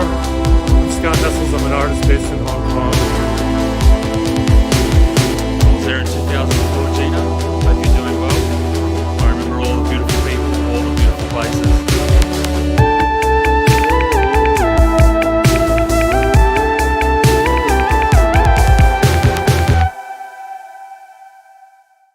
Hey 404, I'm Scott Hessels, an artist based in Hong Kong. Imaginary Kodachrome is 100 descriptions of photographs that don't exist. As I travel to distant places, this is a photo I did not take when I was there. The monsoon rains have flooded the road near the Burmese border, and a boy on a scooter stops next to me. Together we carry our motorbikes through the muddy waist-deep water, wading back to get the next. We are across when a Nissan pickup carrying 3 water buffaloes stop at the other side. The boy laughs and gestures that we cannot carry the buffalo over. The kid took a decent photo of me, muddy, wet, smiling. I took this one next to a swamp watching a local Thai kickboxing match. The mosquitoes come up from under the wooden planks we're sitting on. The crowd shouts at each blow, and the local musicians are in the corner scoring the fight with drums and sticks. I try to capture a violent punch, but the flash doesn't go off, and all you can see in the picture is insects swarming around the fluorescent lights. I'm riding on a rattling night train down to the southern islands. My berth is 5 feet long, and I'm curled up with my Walkman and my backpack, a curtain separating me from the aisle. Across from me is an older Canadian who bought a girl in Bangkok. She dutifully coos and cuddles with him, interrupted by her cell phone. I bump my backpack, and the camera goes off in its case. This photo was black, accidentally protecting the not innocent. Low on petrol, I putter into a tribal hillside village in the northern jungles near Laos. I gestured towards my gas tank to a toothless woman sitting under a hut made from bamboo and banana leaves. She laughs at me, disappears into her shack, and comes out with a Seagram's whiskey bottle full of gasoline. I ask if I can take her picture. She giggles and covers her face.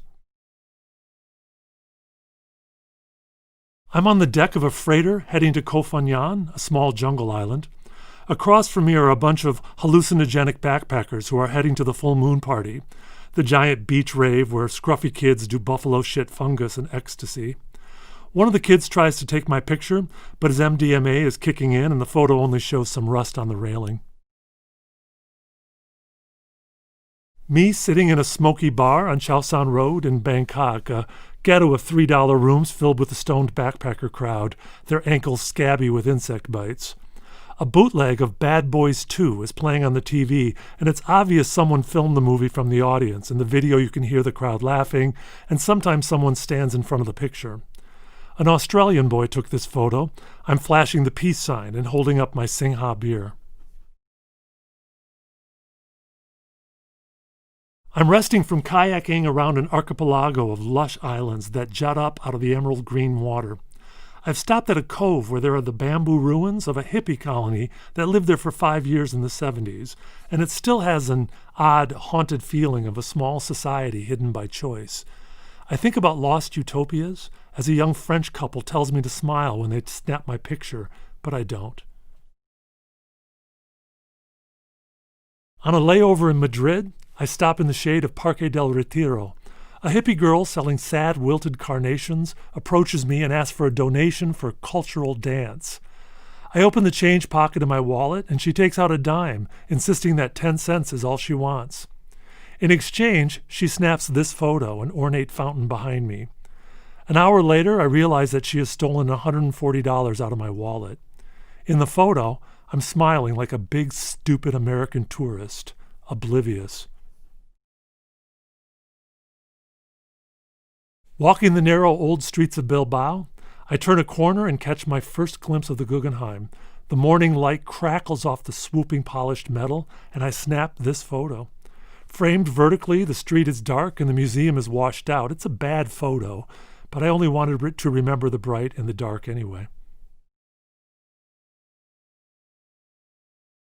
A conference publicity photo of me speaking at the podium. The audience is international, and in a booth to my left are 3 translators, while the crowd listens on headphones. In the front row, a man has his turned up, and I notice that when I raise my voice, I can hear my translator shouting in Spanish. This weird language feedback causes me to lose my place, and in the photo I'm sweating. Another stone Jesus, this one on Monte Oggio above San Sebastian. His back is to the ocean, his arms over the city. I folded this photo, and now the crease is between his eyes.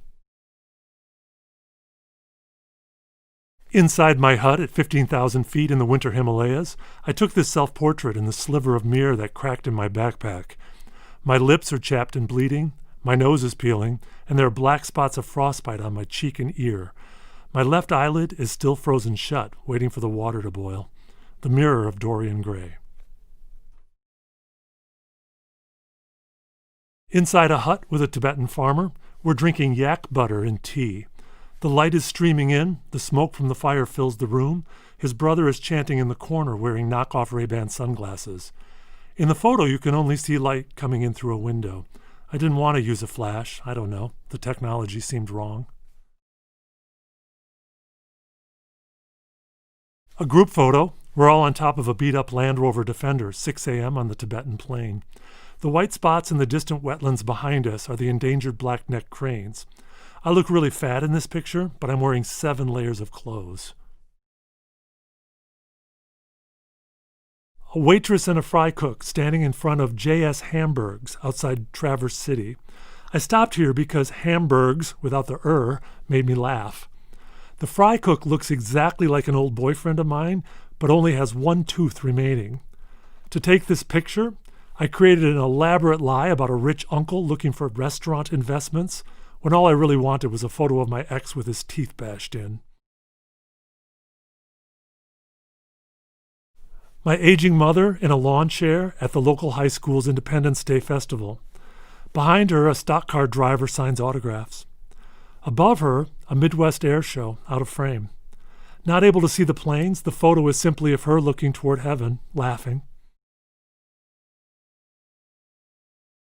This photo is from the curb at the Granville 4th of July parade. People on farm equipment, dump trucks covered with flags, and homemade floats pass slowly, throwing candy to the children. A tractor from a local church group rewrites a Budweiser commercial with markers on poster board. For all you do, Christ's blood's for you. It's a little blurry, but you can still make it out. A tourist taking a photo of the portalets at Sleeping Bear Dunes National Park. The toilets are carpeted, and he's kneeling in the doorway to capture the novelty. My photo of him has the same purpose. James and I are sitting on the porch of a small coastal pub on the Great Ocean Road.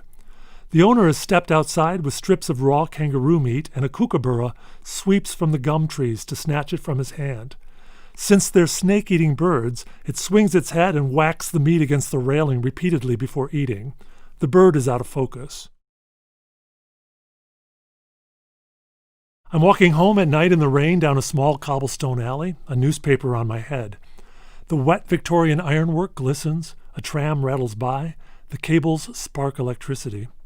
In a doorway, a backpacker drifter with a guitar is playing Don't Sleep in the Subway in a minor key.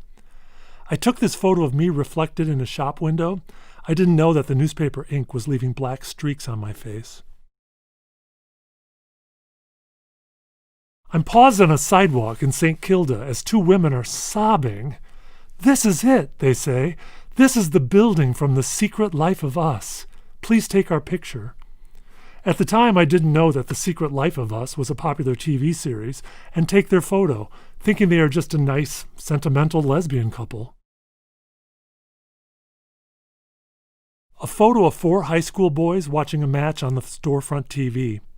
They just explained footy to me, a violent mix of soccer, rugby, American football, and brutal chaos, all played in absurdly tight shorts. A boy turned to me, pointing at a player's bulge, and said, "That one's called Captain Cucumber."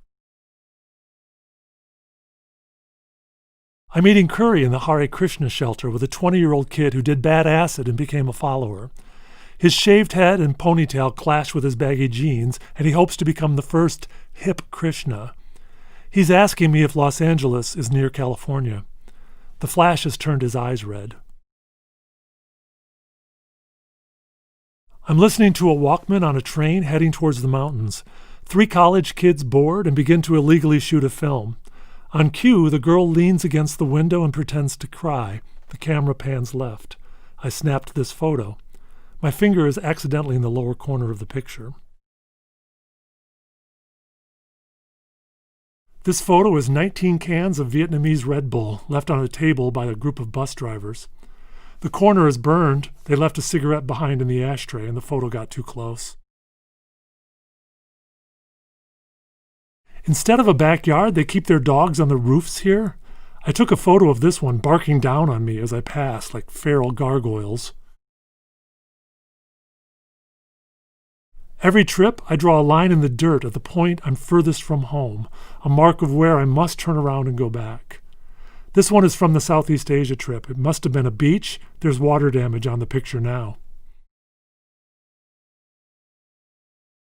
A row of paper lanterns in Hoi An right after Brian left me. A pretty photo, but the camera was filled with images of him and felt heavy from the weight. The jungle rivers steam from the hot mineral springs near Volcano Arenal, and I've waded out to a giant lily pad made out of poured concrete. A rancher boy passing on a horse took this photo of me sprawled on my stone leaf. Laughing, he said, "What an ugly giant frog." Every farm town I ramble through has its local pollo place, and they paint a cartoon chicken on the side to advertise. I've seen cowboy chickens, ballerina chickens, soccer chickens. This photo was taken next to a rural bus station near the Nicaraguan border. It's a chicken in a spacesuit. This yellow dot here in the left corner of the frame is actually a streetlight at night behind some palm trees after a heavy rain. Lacy, glistening, delicate. It was really beautiful, and I just watched the leaves for an hour. I thought I'd try. It's raining so hard in the jungle that the corrugated metal roof of my shack vibrates, so I shot this weird photo of my cabin ceiling. You can see the vibration, but it just looked like I wiggled the camera. A sign on the beach in Nicoya, "Let your valuables into a safety place."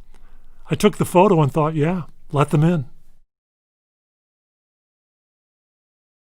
An Italian surfer couple that had the room next to me. Their sex is torrential. She has no problem screaming, and with only 1/4-inch plywood and a screen window separating us, we share our audio worlds easily. I get revenge by snoring. They have big, toothy grins in this photo. If you look closely at his shorts, you can see why. My best photo. I've stopped at an orchid nursery and walked through the delicate, intricate flowers grown hanging from fishing lines off bamboo racks. They hover in the humid jungle valley air like a field of motionless color birds. I got lucky with the light. No matter how poor, every village has an elaborate Buddhist temple. I stopped my motorcycle to stretch my back and remove my shoes, borrowing the comfort of another religion. A monk in orange robes tests his English on me and takes my picture, but the framing is off since he won't photograph the Buddha in the background. My last English word is 100 kilometers behind me. All the road signs are now in Thai. My maps are now useless, so I always just take the smoother road, navigating by pavement braille. At a fork in the road, I used my timer for this one. Both roads look pretty rough.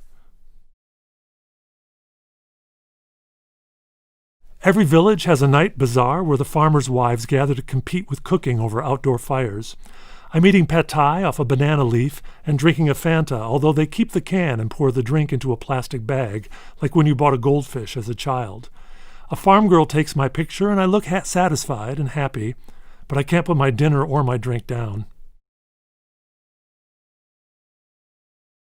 The rains come hard and long, and I'm riding at night in the back of a tuk-tuk through Chiang Mai, a noisy, crowded city in the north that stinks of diesel fumes. The streets are filled with scooters, and I snap this picture looking out the back at 100 headlights weaving in the downpour behind us. There was rain on the lens, so it looks like a constellation of motorized stars.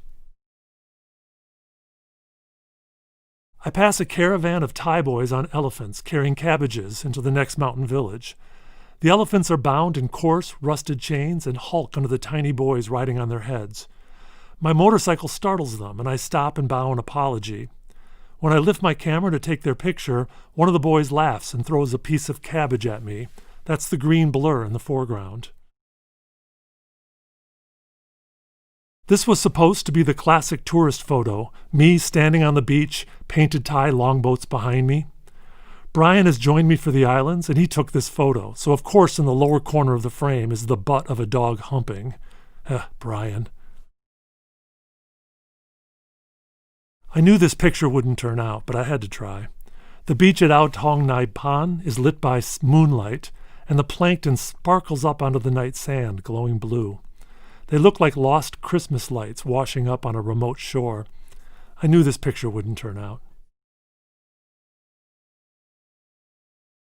This smear of color is some psychedelic graffiti in Christiania, the free society of post-hippies in Copenhagen. I thought it was in focus, but I was smoking hash. Psychedelic murals are painted everywhere, dogs roaming, hippies in workshops, all completely self-sustaining. The girl behind the counter in the cafe took my photo, but the smoke from the candles and the wood-burning stove make me hazy. I remember the drone of generators powering reggae music. A shot of cheap leopard print underwear draped over a chair in my bedroom. I thought the photo would be funny in a camp way, except for the sound of a Chinese man named Spring sobbing in guilt in the shower.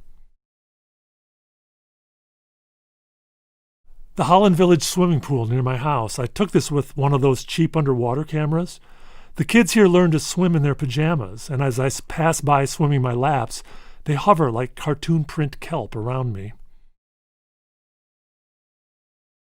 I snuck this photo on my way to work. Singapore is a sandals culture, and if you look closely at this woman's feet, you can see 5 characters from a Korean soap opera painted onto her right foot's toenails. From the MRT, a billboard of a little girl holding a glass of milk and a report card with straight A's. The green blur behind her is the jungle passing by. In the HDB housing towers, each window has a pole sticking out of it. It's how they dry their laundry in the high-rises. They look like multicolored flagpoles of some confused nation. My photographer friend Shannon took this one from 2 cars away on the crowded MRT. You can see me right there next to that pole, a full foot taller than everyone around me, my head bobbing on a sea of black hair. Not a travel photo. I must have put this roll of imaginary film back in my kitchen drawer because this photo is from 15 years ago at the Burbank City Pool and kind of arty. Looking up at the sky, the round light over the pool reflects the water like a liquid moon against a blue sky. I didn't mark this roll of imaginary film. This is some lake. I don't remember anymore. I found this roll of imaginary film in my kitchen drawer. I don't know who these people are in the photo. My camera remembers, but I've forgotten. My artificial memory is stronger now. From the balcony in my hostel in Cascaviejo, a small patch of Sunday morning sunlight has found its way to the freshly washed stone streets. From a bar below, I hear California Dreamin'. The streets are still narrow and dark, and my flash goes off. I wanted to capture the music, and it's a pretty picture, but silent. I meant to capture the music. Esteban, in the plaza, just kissed and blushing. A flock of pigeons sweep from the cathedral out of focus behind him. Anti-American graffiti on the wall of a 14th century monastery. I can't read it, but the red paint holds the anger of the time and reminds me of my shrinking world. The photo is dark. In the corner of the frame, someone is suspiciously watching me take it. Outside the New Media exhibit hall, a group of us stand together for a photo. It's a weird mix of new friends, a young Austrian scientist, a German media artist, an Oz festival head, a Portuguese dancer, a British philosopher. It's 3:30 a.m., we're drunk, and the camera was on the railing in front of us. The timer goes off just as one of the light artworks flashes behind us. It silhouettes us, our faces lost. A film still from an imaginary movie, actually. Outside my train window, a boy rides his bike alongside us in the rain, the jagged Basque Mountains behind him.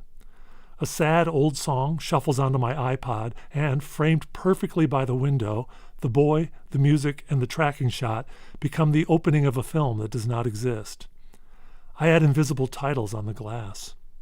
The autofocus on my camera only shows the streaks of rain across the window.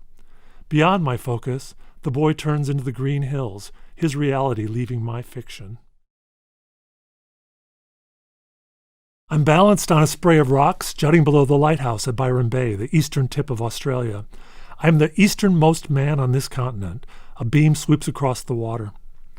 A French tourist took this photo as I shouted hello in your direction, although you probably couldn't hear me for the waves crashing. I'm in an internet cafe in Chinatown. Every PC is taken over by Asian teenagers who are playing violent computer games. They're yelling, pounding their keyboards, and the sound of global virtual warfare is deafening. I'm sending an email to my mother about emergency dental work. The flash didn't go off, and all you can see are the blue computer screens. I'm curled with a drifter from Madrid on a worn velvet sofa next to a fireplace in a pub. I'm thinking that there should be a beautiful word for the type of love one finds while traveling. Roads cross and continue on. I look sad. The wind outside is slamming the rain against the leaded glass as we play every Dusty Springfield song on the jukebox.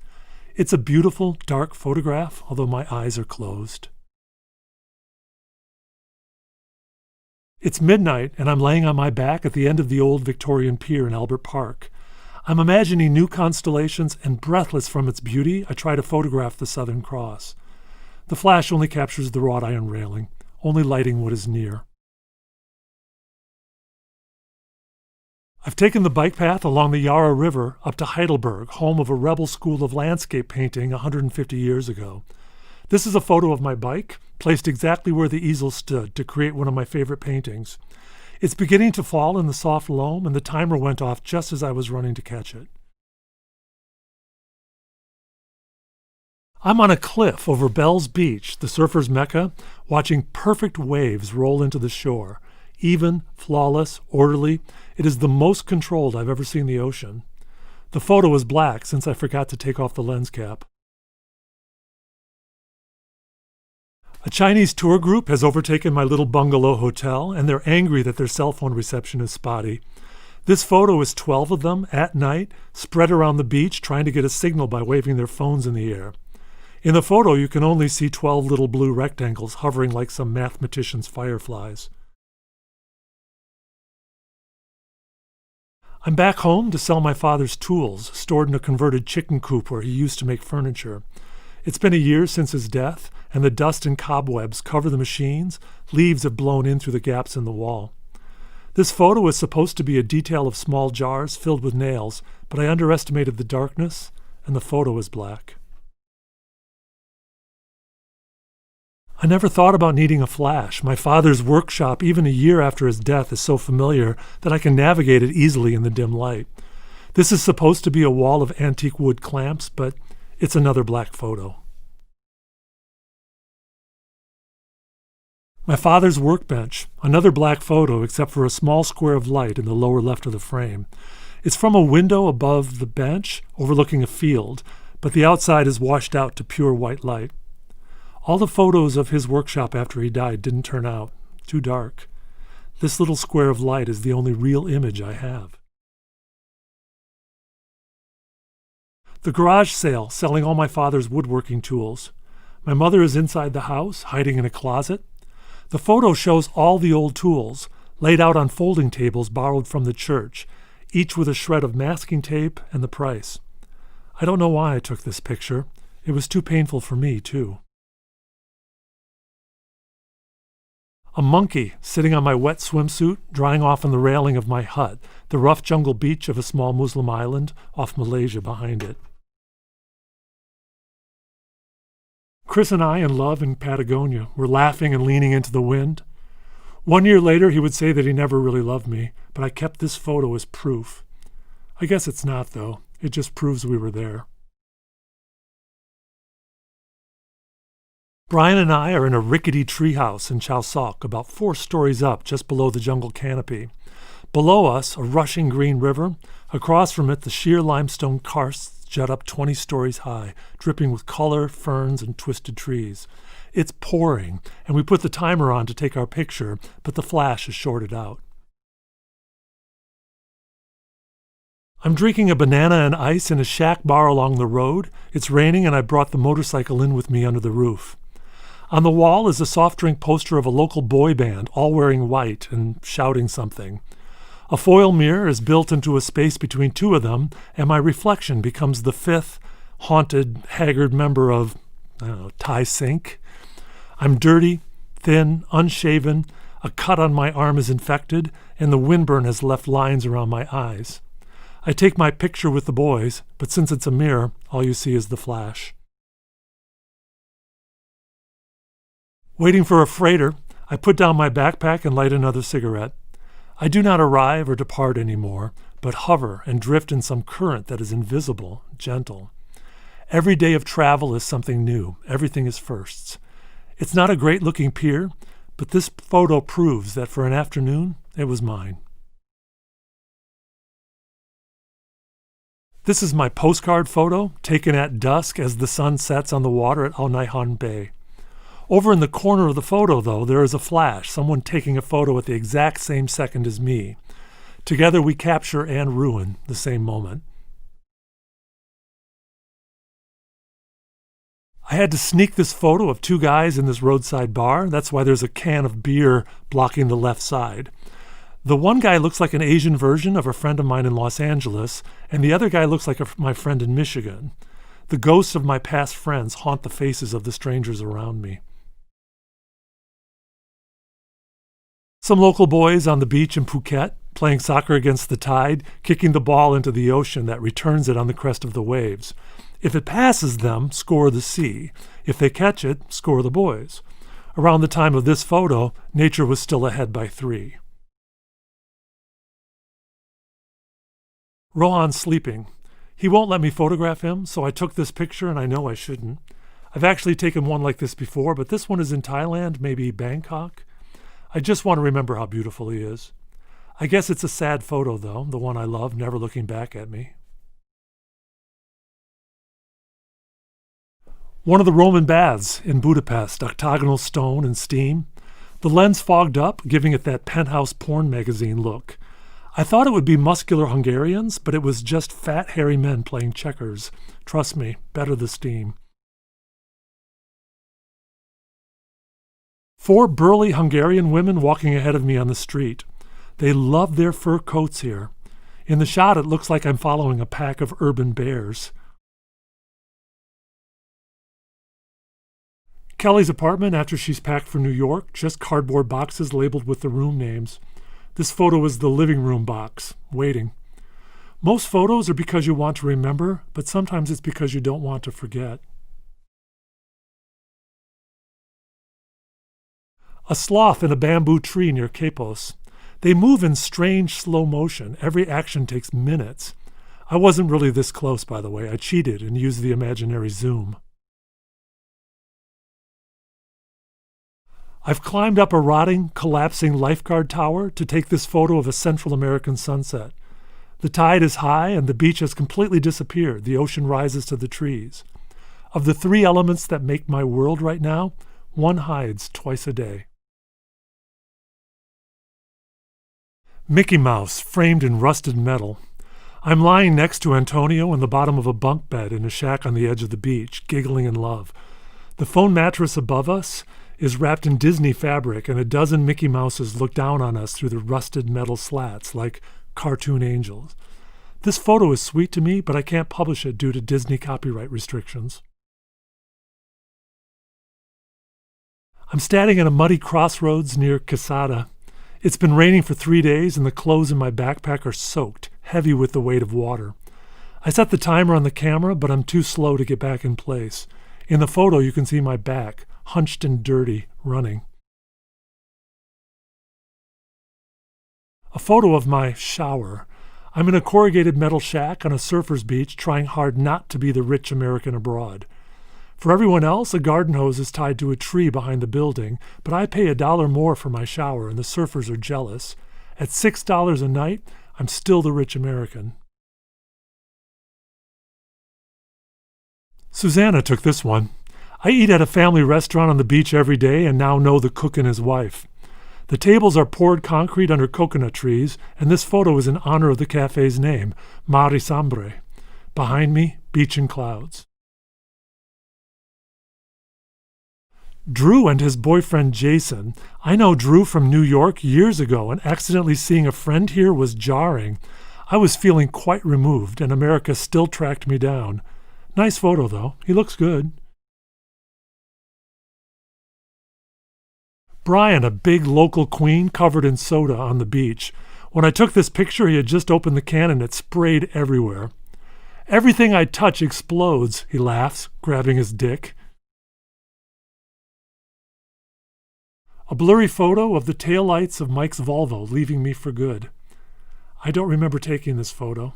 I don't remember shaking this much. A picture of Mike. He's wearing his basketball uniform. I tore this photo up last year, but then I taped it back together. It's the only one I have of him. Kinda blurry, but I took this from a rural bus window in Borneo. Road signs for the Hallelujah Church passed exactly at the same time Sufjan Stevens sang Hallelujah on my iPod. It's happened like 5 times in a row now. I guess the photo doesn't make sense and you can't really read the sign, but there was a weird synchronicity going on and I wanted to remember it. The seafood waterfall at a port restaurant in Kota Kinabalu. Aquariums were stacked and the water dropped from one to the other, about 2 stories high. In each tank, a different fish or eel trapped in the rectangular pool, hovering midway in a fake geometric waterfall. I saw this mountain village from the train about an hour ago, and it was so pretty. Poverty far away is so picturesque. But this is the same town as we passed through. It's Borneo, but it could be Central America, Eastern Europe. Poverty up close always looks the same. On a romantic trip with Rohan, a German woman offered to take a picture of me and my son. My arms around him, deeply, smirking about our secret with feathers on our lips. But this picture took a year to develop, like a slow Polaroid. Now you can see it clearly. The boy on the left is cruel, the old man on the right is a fool.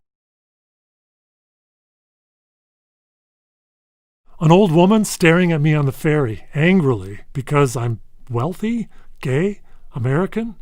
She glares in unknown economic, moral, or political disapproval.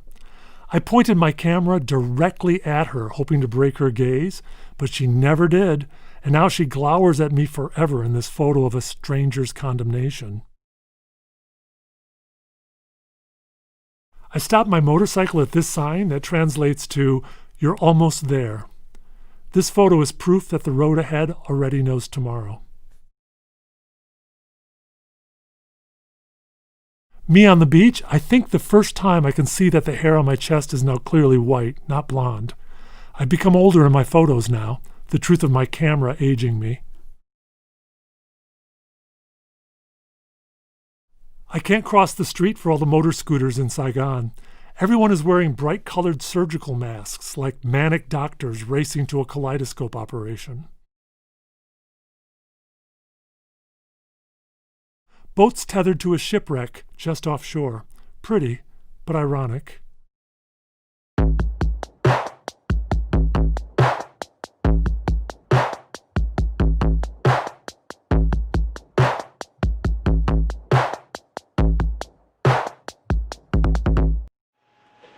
Hello, 404 Festival.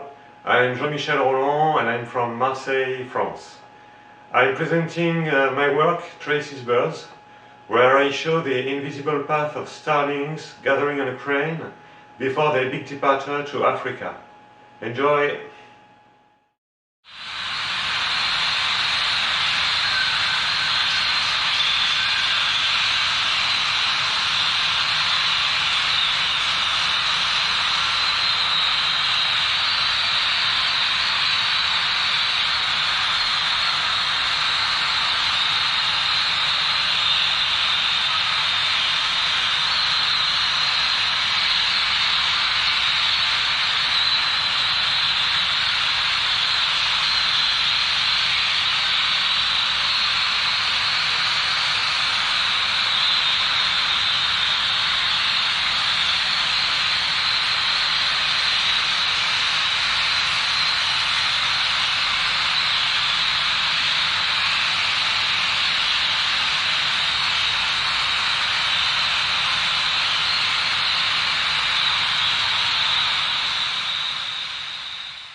I'm Hu Jingxiang and come from Taiwan.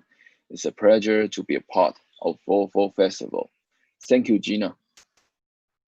They have a lot wonderful artwork over there. You guys must to check the website. Include my mixed reality artwork called Upload Not Complete. We have two more artists called Tai Binghua and Zhang Zhaoqing. It's a mixed reality interactive installation, can upload your senses to virtual space. It's very cool. I hope one day you guys can experience in person. Enjoy. Bye bye.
Téléchargement complet.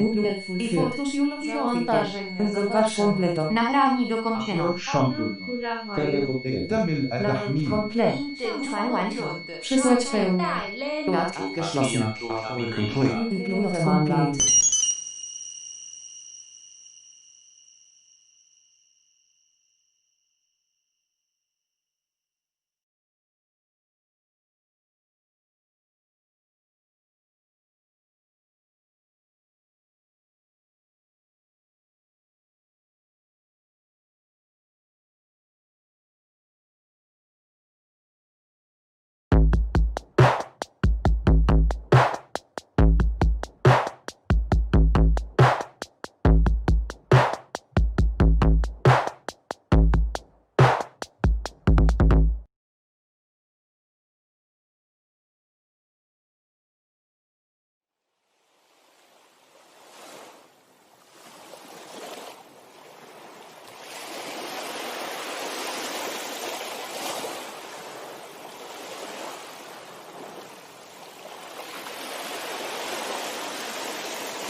404 Festival.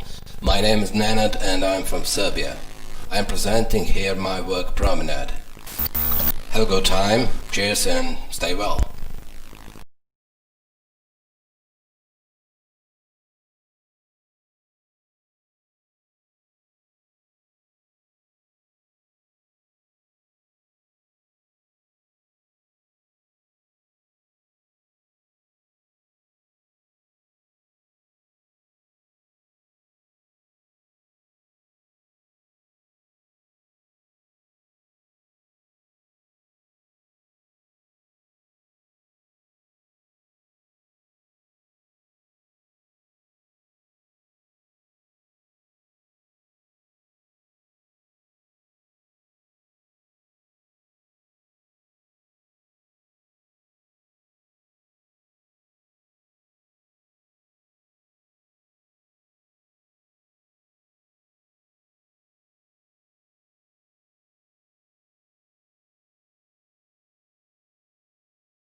Hi friends, hello 404 Festival. I'm Simon Van Paris, I'm from Belgium. I'm introducing my work, Laser Sculptures Featuring the Wall of Sound. It's a video that I shot in my studio about my sculptures, about experiments with my sculptures, and I also made a little soundtrack for it with sounds from the studio. Best wishes and keep safe.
404 Festival.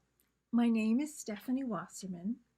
I'm a writer from Brooklyn, New York, United States. Please don't judge me. My piece is called The Music Room. It was inspired by helping my mother pass peacefully last May. Today is November 19th, the opening of the 404 Festival, and also my mother's birthday. Coincidence?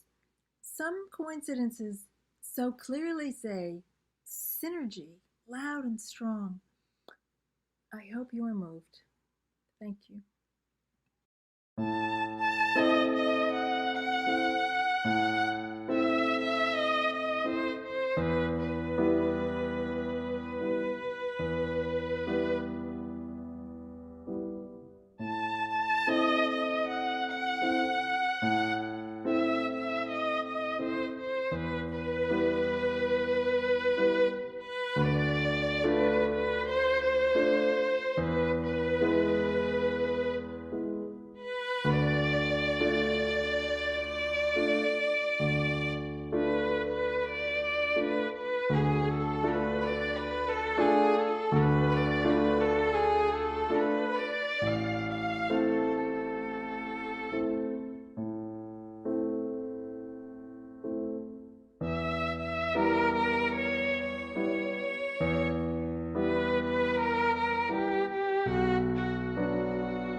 Hello 404. I'm Scott Nessels. I'm an artist based in Hong Kong. I was there in 2014.